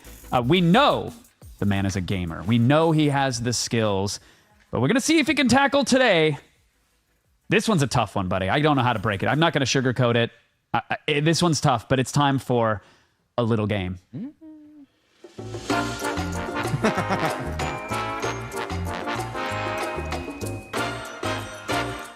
Today's little game is Finish This. They're going to affect my voice. They're not. That's as good as it's going to get. But you've played the Mortal Kombat? Yes. Remember the finish? Once or twice. The finish thing that he says? Yes. Kids love it. Finish thing. Abacab. Okay, the game is Finish This. I'm going to give you a sentence. And we're not going to put a ticking clock on it, but we're going to try to get through this. Okay. Your job? Finish the sentence. Oh, it sounds so simple. It sounds so sweet. But no. Like a kitten hanging from a branch. That's where you are right now, my friend. We're going to get through this. You ready? Okay. Daniel Bedingfield. Go on. I got to get through this. I got to get through this. Hasn't popped up on my Spotify, but your face did. You popped up. Mega Ran. Oh, yeah. He did my theme music. Yeah. Yeah, it's I'm really just cool. driving down the old I-5, and I'm like, hey, Austin. What? Yeah. Yeah. I've been trying to get him to do my theme for like a decade, and WWE finally gave me theme music. The first time I've ever had my own theme music, and I've been with the company since 2010. Can I tell you? It slaps. Thanks. He gave you a banger. He's the best. Shout out to Mega Ran. It's very good. Okay. And Sazy as well. He's on the second part of the track. It's time to finish this. Finish this. The best Power Ranger is... The Black Ranger. Zach. If I could only play one game for the rest of my life, it would be... Mario Kart Double Dash. Whoa. Easy. Okay. Not going to follow up then. Every time I look to the sky, I always yell... I wish I had sunglasses. All right. I can't believe I actually did this when I was younger. Did you go right back to the garage? I did. Yeah. I already talked about it. But then I was like, no, I'm not ashamed of that. Yeah, exactly. I was proud. Yeah. It wasn't the act, it was the audience. A guy was really mean to me. So mean to me. Okay. Like he deserved this, but I still felt bad about it, and I apologized profusely years later. It is? I hawked a loogie in his milk and let him drink it. Oh, wow. It wasn't COVID. We were in middle school. He was always... Yeah, this was pre-pandemic when it was really chill to spit in people's drinks, okay? You guys wouldn't understand with your hoverboards and your vape pens. You kids don't have it. Avali said cancel him. No! Avali, that is such a Rose thing to say. He was very mean to me. He had it coming, but then it felt... He did. And you apologized, and that's fine. I did apologize. We grow. And then he admitted he deserved it. Oh, well then that's look at that. So we're good. The world would be a better place if... people didn't hawk loogies and no. If Adam Sessler was president. Whoa, that is a platform no one's going to get behind. I have an irrational fear of, and you said the third scariest thing to you would be quitting wrestling and then not knowing what to do next. Yes. So number one must be spiders. Number two, mannequins with realistic genitalia. No, number one is like death of my kids. Oh, that's number two I like guess death that should of my be there. parents. Oh, and then okay. It's like, so it's all just. So, but that wouldn't be an irrational fear. Do you have an irrational fear of anything? So, I don't like panda plushies. Stop the music! Stop the music, please. What? All right. Dude, yeah, Chad is with me on this one. Chad is never with me. Okay. I'm gonna be. Listen. Yeah, give me this one. Yeah, Vanessa, pull up a picture of a panda plushie if you can. I'm furiously Googling panda I'm plushie. going to be very vulnerable with you right now. Oh, and this is a safe space. You trust me. Yeah, I'm sure. Trust me. The internet's always the safest No, space. this is the Dorothy at the table is going to guide this. Okay. I keep having to look. So when I was a kid, we lived in Inglewood, California. My sister and I shared a room. She's 8 years older than me. She's the greatest. I had a wall full of plushies. It's tons of stuffed animals. I love them. They all sat in a big thing to the side of my bed up against the wall. It's like 3 a.m. I know I was awake. All right? I was awake. I heard my dad in the bathroom. He was like shaving because he's getting up to go to work or whatever he's doing early that adults would do then. And I look at the plushie and I see that one of the pandas has a knife. I was awake. The other panda has like a cookie sheet. And the one with the knife looks at me and he says, "We're going to kill you and we're going to eat you." And the next 10 seconds of my life was figuring out how to get out of the other side of my bed, run around out into the hallway, into the bathroom where my dad was, so he could save me. I was awake. This happened. Because of that, I told my dad, obviously, right then. Right.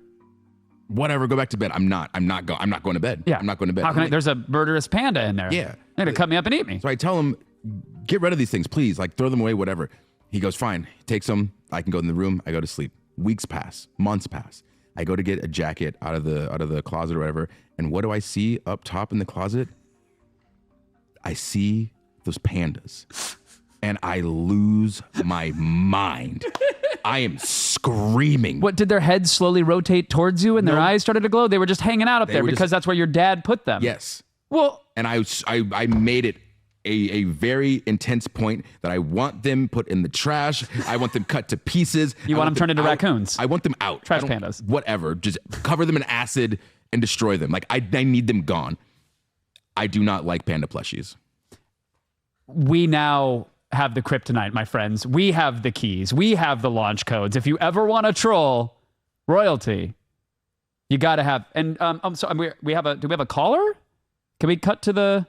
Oh, I'm sorry. All right. Anything you want to say? Okay. Your knee is shaking. Austin, are you okay? Do we need to? Oh, we need to cut the panda. Let's cut the panda. Okay. Do you know how many panda bears there are going to be in the stands? Don't let me find out. Do you know how many oversized pandas there are going to be? Don't let me find out anything about you. There's. I was vulnerable. You were. I shared myself, my most and believe me, self. if we had the prop closet up and running, there'd be a plush panda over your shoulder right now. There'd be an intern wearing the costume right now. And I guarantee you that intern would burn alive in the suit because they wouldn't have time to get out when I threw him in a fire. I appreciate the vulnerability. Still have to laugh at you. And I didn't write this one, but I'm going to ask it. My first impressions of Kevin Pereira were. Oh no. Audience, just fill in something nice there, please.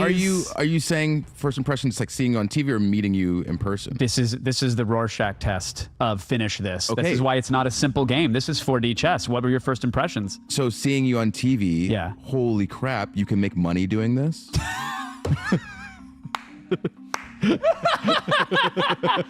Wow, they'll let anybody do that? Wow. Okay. You could monetize mediocrity? Wow. New direction for me. Okay, how about in person? It was inspiration. First impressions in person. Honestly, it was very hard for me to not freak out. When we're doing the Thanksgiving thing. That was the first time? That was the first time we met. You were great. I have a very long history of eating my emotions to not show them so that I can, yeah, I'm cool. You swallowed it down very well, sir. Because you owned that set, and it was a delight to work with you on that one. Being there with all you guys for that Thanksgiving special, like, you guys are so good at everything that you were doing, like, leading up. And I mean, obviously still. Yeah, talking about ourselves. We're all very good about talking about ourselves and patting ourselves on the back. But I mean, you get it. Very like, you guys were inspired a complete generation of people that wanted to do this, and so being able to be on set with you guys was a lot for me. Because even like just meeting one of you at a time would be like, okay, cool, like I can kind of do this, we can chat. But like meeting all of you at once, it was a lot. Yeah. And I had to. You navigated well. You navigated brilliantly. I'm going to give you two more. Dear God, look at the size of those. Nipples. Yes! Yes! I was going to go areola. Is it Sophia that doesn't have the filter? Yeah. That was pure Sophia right there. I hate the taste of... I almost said nipples. Yeah, I figured you would. But I don't. I love And that would have been the... Okay, when and that clean, is... Clean nips? Come on. Okay, well, friends, that's just a little game. It's called Finish This, and we finished it. And when we come back, we've got your questions and comments for the king right here on Attack of the Show presents The Loop.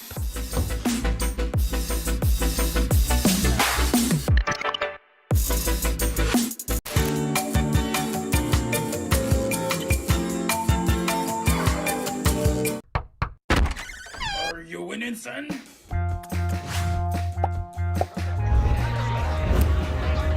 We're arming BasketBot with a handful of infants, and we're going to see who can catch the most. Avali is, in fact, going first. Thank you, Will. BasketBot, do your dirtiest. Okay, baby one, right into the clutches of Avali. That's a good catch. Okay, I only had one baby to catch? That's pretty good. Wait, what? Master Chief? Oh, baby. What? No, baby? Okay.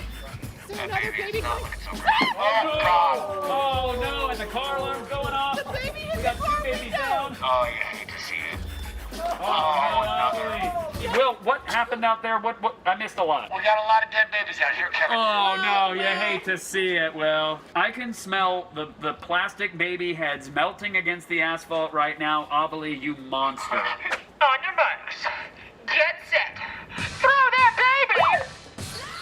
Oh, yeah. Baby one, no problem. Keeping his eyes on the window, tucking the baby beneath the armpit. Yep. Watch. Oh, you got one up the door frame. That one's tough. You hate to see it. This one could cinch it right here on the final baby. Out the window. William Nefferson. Will he win down to the bay? That's it. That's a success. Success for William Nefferson. Ollie's in disbelief. The play was dead, and now the baby is too. Wow. That's content, friends. That is content. That's not fatherly behavior. It is for here. The judges are saying that Will won it. Absolutely. Okay, and wow, just okay. Babies are bouncing up the glass. See if we can get one in. Oh no! Come on, Will. Let's see if we can make this happen. Here it comes. Whipping it. Oh! Oh! He caught it by the foot. And back to the foam pit it goes. All right. Well, hello there, dearest dears. Welcome back to Attack of the Show Presents The Loop. I am Kevin Pereira, but I'm joined today by Xavier Woods, a.k.a. Austin Cree. Oh, get it. Moist lips. And for this one particularly, because this segment is all about the dearest viewers, and you got to have the moistest of kissers for them. So all show long, you fine folks have been sending in your questions and your comments with exclamation Q, followed by some words. Super producer Vanessa has been aggregating them, clawing through them, sifting them, allowing the creamiest of the cream to rise to the top. Vanessa? All right, now that I've gotten through a sea of panda questions, no panda questions. No panda questions. I will be not reading any panda questions. Actually, this first one is one I'm really excited to ask because I feel like everyone's very passionate about this answer. Spike TV wants to know, and that's Splike, which is your favorite Jackie Chan movie? Yeah, sorry. Yeah. Sorry, what was it? Oh, no, it was which is your favorite Jackie Chan movie? This is a very difficult question. Mm-hmm. So, I don't like picking one. For this conversation, you can cheat and say I like this one because of this and that one because of that. We can wiggle. Yeah, my answer's two always. I can never give one. Yeah, right. Can I give like a little intro story to? By all means. Okay, so when I would go to Blockbuster Video, to rent movies, I found anime because I was like, playing games, whatever, and then I saw anime Akira. What is this? Got it, and then I was blown away. Genuinely did not know they had anime at Blockbuster until right now. Oh yeah, they had anime, and so when I got through, I rented every single anime on the shelf, and it was like 20 different things. So it took a while, but the next thing was I don't remember what the title of it was, but it was like karate movies, and there was a Jackie Chan movie, and I remembered seeing Rumble in the Bronx, right? And I'm thinking, wow, this is an incredible movie. I love this guy, but not in a space where I go, okay, I should like research or check this out. It wasn't like that, but it was just like, this is a really cool karate movie. And so the first thing was a Jackie Chan movie. I want to say it was like The Old Drunken Master. And I rented it and was like, hold on, this is that same guy. He's obviously like 20 years younger or whatever he was. And that then led me to so many things. So I probably would give the love to the Old Drunken Master, just because it legit opened up. So someone's saying Enter the Dragon. Vanessa, agree with that? Movie, but Definitely yes. Absolutely no one does drunken boxing as good as Jackie Chan. No one. For both the first and the second movie, there's not been a single martial artist that can touch how good Jackie Chan does drunken boxing. Absolutely insane. And yeah, I'm seeing some stuff in chat. So Project A is another really good one. I have the Slash Film top 15 best Jackie Chan movies ranked. Yeah. And they have Project A at number 3, Drunken Master 2 at number 2. Really? And Police Story from 1985 as the number 1. Yeah? Mwah. That's the chef's kiss? Yes. Okay. Police Story is so good. Chan plays a cop pushed to the brink by villains outplaying the legal system. Is Police Those Story villains. Police Story is the one where he's in the mall and does that stunt with the Christmas Police lights, Story right? is the one with the mall and that huge chandelier stunt that almost killed him. So he essentially is on the top level of this like 5-story mall. Sure. And he just jumps off into this sea of Christmas lights and like rides them down to the ground. Whoa. And it's like, what are you doing? Why are you doing this? My own stunts. Yeah. That's what I'm doing. He has so many injuries just from doing those things. But so, yeah, I'll go with that. Okay. I love it. Next question, Vanessa. Sorry. Oh, Wheels on Meals. Incredible Wheels movie. on Meals. Wheels on Wheels Meals. on Meals? Yes, not Meals on Wheels. Wheels on Meals. Wheels on Meals. Wheels on So Meals. Okay. essentially, in this movie, it's an incredible movie, but the coolest thing about it to me is there's a stunt where he's hanging from a clock, like a big tower, like a Big Ben-esque clock. This is Wheels on Meals, right? It is Wheels on Meals. Okay. It's the one where it's like Spain or Italy Yeah, where so- they're in. Yeah. I'm frantically searching this. He's holding on to the the hands of the clock, and when they get down to the bottom, he's sliding off. And as he slides down, there's 3 tarps he has to fall through before he hits the ground, and those are essentially there to break his fall. But any person who knows like fight mechanics or whatever understands that when you break through a surface, it then rotates your body in a way that you have no clue how you're going to end up. Right. What's your orientation going to be? You don't know, and you're tumbling. Yes. So good luck. So he goes through the first one, goes through the second one, goes to the third one, then hits the ground. So you can't like flat land on the ground. You're landing on a shoulder, whatever. Right. And I want to say that he shot that stunt 3 times and just ate it every time. And the other 2 were just for safety. Yeah. They got it in the first take. Yeah. Jackie, get back there. We just want to, we're going to check the focus. But it's him because when he's doing movies in Hong Kong, he's got all the money behind him and all the studios. So it's not like in America when he makes movies, they got to rush. So they got to do fight scenes, not fully what they want. But when they're in Hong Kong doing them, they do whatever. Okay. I failed to Google the clock stunt, but I'm going to take your word for it. It sounds... That was a mix-up on my part. Clock stunt was Project A. Okay. Benny the Jet was Wheels on Meals Got because you. he's got that great scene where he's kind of losing, but then he like loosens up a little bit. When and they're wins in the room, fight. when Benny the Jet swings at the, Yeah, so yeah. he goes to Roundhouse Jackie and he like moves out the way, and there's a candelabra, whatever, and his foot is moving so fast, all the fire goes blows out on it the all. candles. That might be my favorite fight scene that Jackie Chan. And that's a has. practical thing that happened? When you're Benny the Jet. Yeah. Yeah. Yeah. Okay. Jackie So- and Benny. Oof. He fights him in that movie, then they fight in another one, and they're just the chemistry is incredible between them. So good. So For the next one, we have from Chef Mike Harax. What is the next tattoo you want to get? Oh. so I was supposed to, when I tore my Achilles in October 2019, which was disgusting, I was going to come back. Did this happen in the ring? Yes. Yeah. So we flew to Australia to do a show. We landed, we got off the plane, went to the hotel, dropped our bags, went to the mall to do an appearance, and then went from the mall to the show. We're first match, I do a backflip, I land, I fall down. I think that the referee has clicked feet with me and I've fallen down. But sorry, shout out Chef Mike. Hello. So I look back and I'm mad. I'm like, we are in like an incredible crowd in like Melbourne, Australia. Like, what are you doing? And I go to get up and I fall back down. And I go, That's weird. There's no way. I usually know how my feet and legs work. Yeah. That I should be standing right now. Exactly. So the first thought was, there's no way that I tore my Achilles. That could never happen in the situation. And then we get in the back and they're like, yep, it is torn. So one of the things I was... Did the match immediately end? Oh, yeah. Yeah. Yeah. Because at that point, Yeah, I went to the back and they finished it out. But again, that's that physical improv. You have to be able to keep going. And so I'm out of the match, leaving Big E out there by himself against 2 guys, and they have to now figure out how to fix this match because this is the first match on the show. These people in Australia have been waiting for us for like 2 years to come back, and we finally came back. I have a blowout injury immediately. And now 50% of all your planned everything is out of the equation. Completely out the window. But that's what's fun about wrestling is having the opportunity to possibly fail. Because if everything goes perfect, like as a host, if everything goes perfect, it's fine. Sure. But it's your blood doesn't start pumping and boiling until something goes wrong. And then Kevin Pereira kicks in and you go, well, let me handle this, guys. Anyway, what we're going to do here. And like, I'm always that suave too. The way you played me just now, man, I thought it was a mirror. Do more me, please.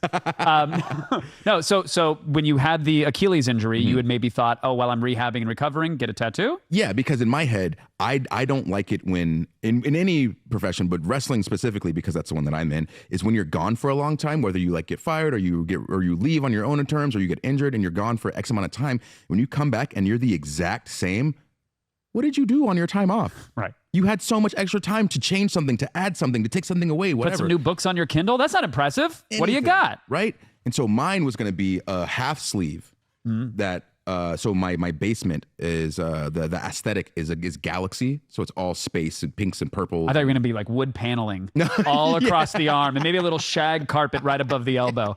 No, Just so really dig it in. So galaxy, because it's the arcade kind of, your basement is like. It's very much skating rink from 1997 with the star carpet and stuff like that. And so I was going to do galaxy on my arm because I found somebody who can make colors like pop on darker skin. And then on my tricep, I was going to do a buster sword along the backside with the hilt up here with the Mega Man helmet hanging off the hilt. Oh, nice. And the buster sword's got the 2 materia slots. So I was going to put my kids' footprints in there because they power the weapon. And so I was going to have that complements the Dragon Ball tattoo and just kind of fill it in with things that I enjoy. So I was going to put 7 Chaos Emeralds all around it. So when I came back, like, yeah, it's a tattoo that if you don't know what it is, it's like, oh, there's a sword and there's like gems, whatever. But if you go, if you know, then you know. Yeah. There's something deeper there. Yeah. But might that tattoo still happen? Oh, 100% it will be happening. But COVID hit and it was like, oh, I probably shouldn't get a tattoo during COVID. Probably not the safest activity. No, not at all. No, but now I'm sure they're making up for lost time. I bet there's like a big stabby convention, a super spreader event. You just get together and go. It's like, I'm scared of needles when it's science, but for tattoos, let's all get together. Yeah. So also people watching, if you're a tattoo artist and you can make pinks and purples and blues and all those hues pop on dark skin, I will fly to you if you're going to do it for free. Chat might not be the best place to solicit that, but that's fine. You know what? Hey, you know what, chat? We're going to take a commercial break. If you want to throw your name into the old hat, by all means do it. We come back. We're going to finish out your questions and ride the promo pony into the sunset. This is Attack of the Show presents The Loop. I can't beat this.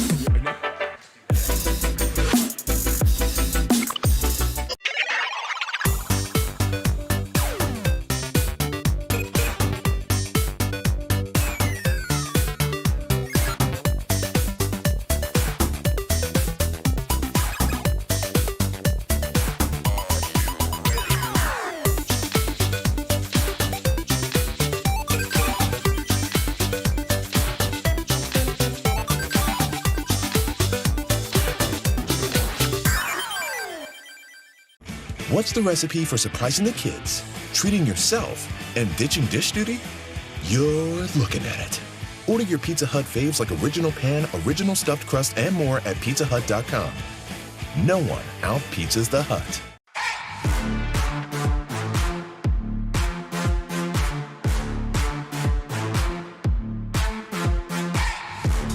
At SteelSeries, we make the headsets, mice, and keyboards that the world's best gamers win the most with. And we've been doing it since way back.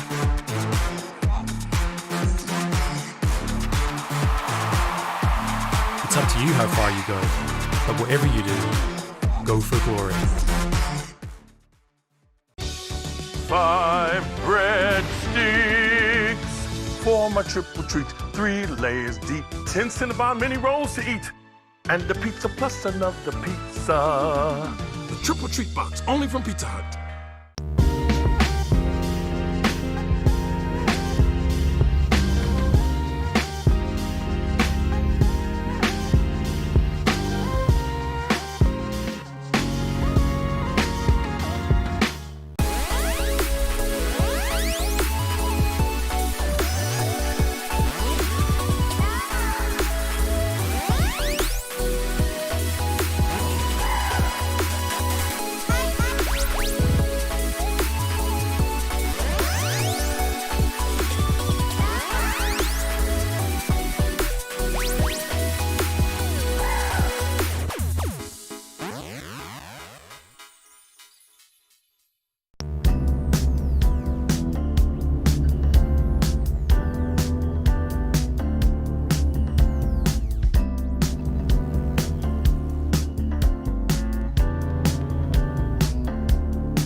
Oh, hello. Where?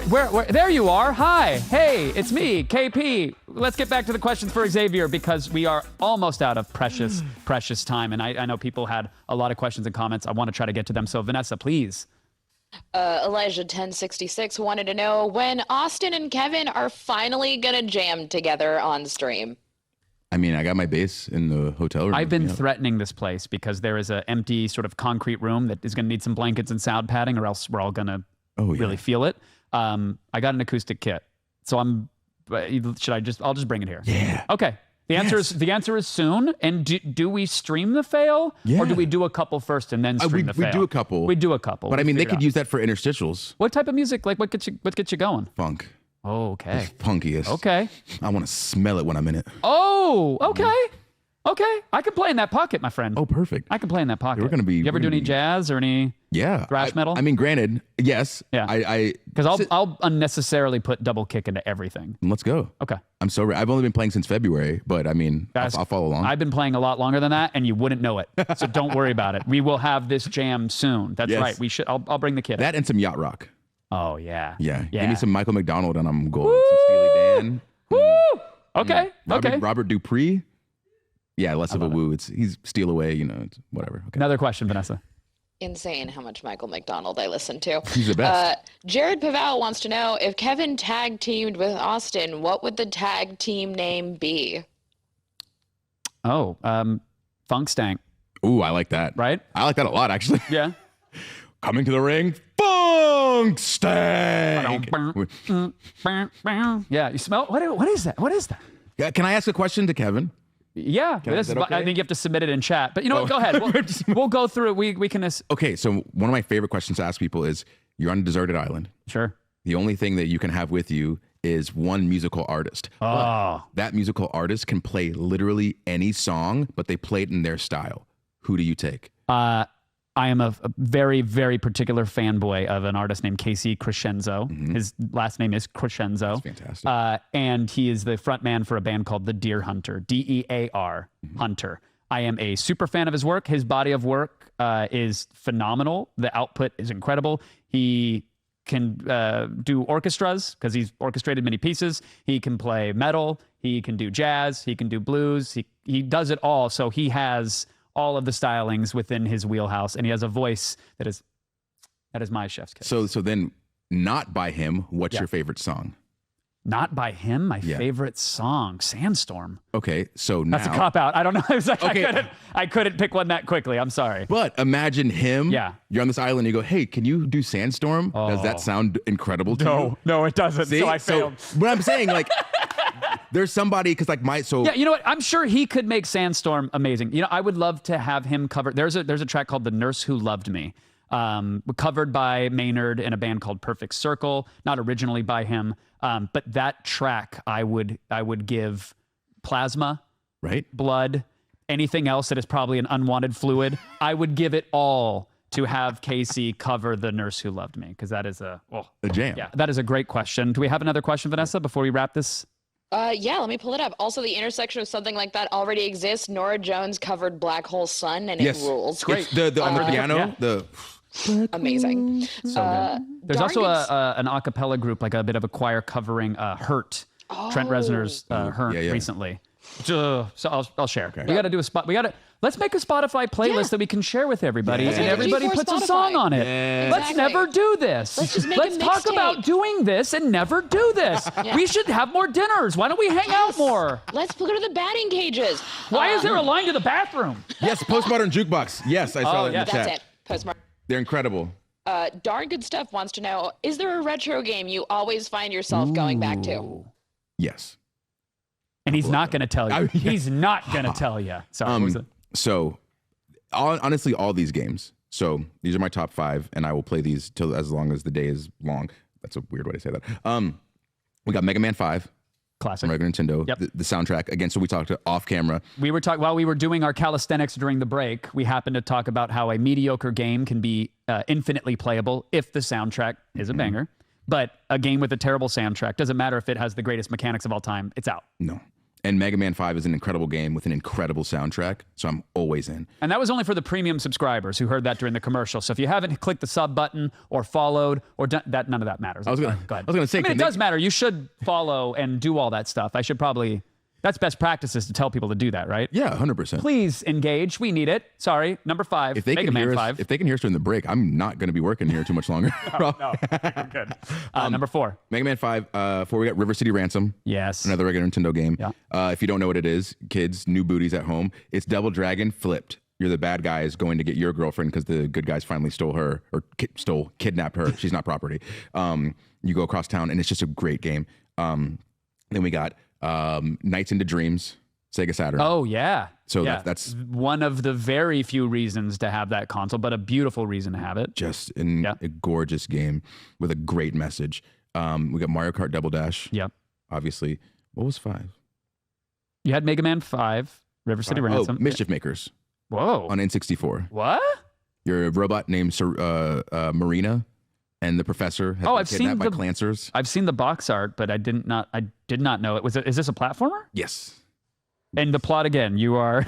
So you're a cyborg named Marina, and you are trying to save the professor from these evil, like these aliens called Clancers. Not all the Clancers are bad. It's actually a great, like in the intro to the game, like as you're playing the first couple of stages, you're going around, you're gonna kind of mess everybody up, but the Clancers are like, hey, wait, whoa. Just because we look like them doesn't mean we act like them. And it's like, wow, you kind of covered a little bit of racism too. This is really good. People are spamming shake in chat. Is that from... When she grabs it and you shake things to get gems, she goes, shake. And it's like the cutest little thing. But I love that game. Mischief Makers. So much. So I love that game and Nights and this game called Windjammers. Windjammers I know very well, yeah. Incredible game. I hear faint rustling, the sound of spurs or stirrups in the distance. Something. Oh no! You hate when he comes through. Austin, it's time to ride the promo pony as we take this show out to sunset. Perfect. So please, yourself, your friends, your frenemies, the floor is yours, good sir. Let me see. Who do I want to talk about? I got a great friend by the name of Tyler Breeze. You catch him on Twitch at The Sweets Live. That's The Sweets with a Z. Got a fantastic friend by the name of Cesaro. He's not on Twitch right now, but you can check him out on Twitter. I think he's in the chat, Claudio's Cafe. Check him out there. And then we've got a friend by the name of Adam Cole, who is on Twitch as The Chugs, so check him out as well. Got a plethora of people in WWE that are fantastic, and they love video games, and you guys should just follow all of us. Come see us do the wrestles whenever we're in town. Watch it on TV. And you're in town next week for the wrestles. Yes, we're in town in LA at the Staples Center until January. Yeah, and I can't say the new name of the stadium because I can't be trending on Twitter for the wrong reasons again. But for right now, it's the Staples Center where you're performing next week. Yes. So if you're in the LA area, come check it out. But then as far as myself, you can check me out on all social platforms. That's at Austin Creed Wins. That's Instagram. That's Twitter. I made a TikTok so I can search through things, and then when I come here, I get the social team to just tell me what's popular and what's trending with the kids these days. And that's why you're doing frog squat jumps during the commercial breaks, of course. That is why we're jumping. I'm trying to think what else. I feel like I put everything else to the side. Because I was like, hey. Well, maybe you can give. We'll figure out how to give this away, but maybe you can do that on your socials. Ooh. I mean, you have. This is a one of one, friends. Yeah. You got all of this. Actually, I'm full Dorothy mode right now. I appreciate it. And this is my actual handwriting. It's not great. WWE superstar King Woods, aka Austin Creed. You are a gentleman. You're a literal scholar. If I may be presumptuous, I'm gonna say, yeah. I'm gonna be at PAX Unplugged. Not this weekend, but next weekend. After we do that show in LA, I will then take a red-eye flight to Philadelphia. The pony was off the screen. This was the sincere moment where I say I hope we're friends. But no, it's where else are you going to be at the Yuck Hut doing a tight 5? Xavier, anything else you want to promote? Creed, huh? Yeah, I'll be at PAX Unplugged Saturday, the 11th, I believe, of December. I'll be playing D&D with Acquisitions Incorporated on a stage. We got a lot of green flame. I play a barbarian by the name of Bobby, and I get paid in cheese because I love it. It's a play off of a character from a Goofy movie, and I completely just stole it and made it there because it makes me laugh. That funk stank. I think that's it. I love it. Oh, and I'm back tomorrow, I've been told. Yeah, so watch G4 too. Hey, there he is. The horse. Austin, thank you, sir. Thank you. Absolute pleasure. Really, thank you for making the time. Generous with his time and his tales, and a great message. Thank all of you for hanging out as well. Thank you for sending in your questions or comments, for indulging us on yet another Attack of the Show Presents the Loop. Thank you to super producer Vanessa. Thank you to our wonderful crew in studio and in control rooms. Thank you to the whole G4 cast. And in fact, some of them are coming up right now. I believe it's Black Hokage and Frost. The Sophia and what did we say? What for Corey? Between Sophia and Bros. They're here with G4 After Dark, so you stay right there and enjoy more wonderful G4 content. But that is it for the Loop. Thank you all. Kisses, hugs, belly rubs. Goodbye.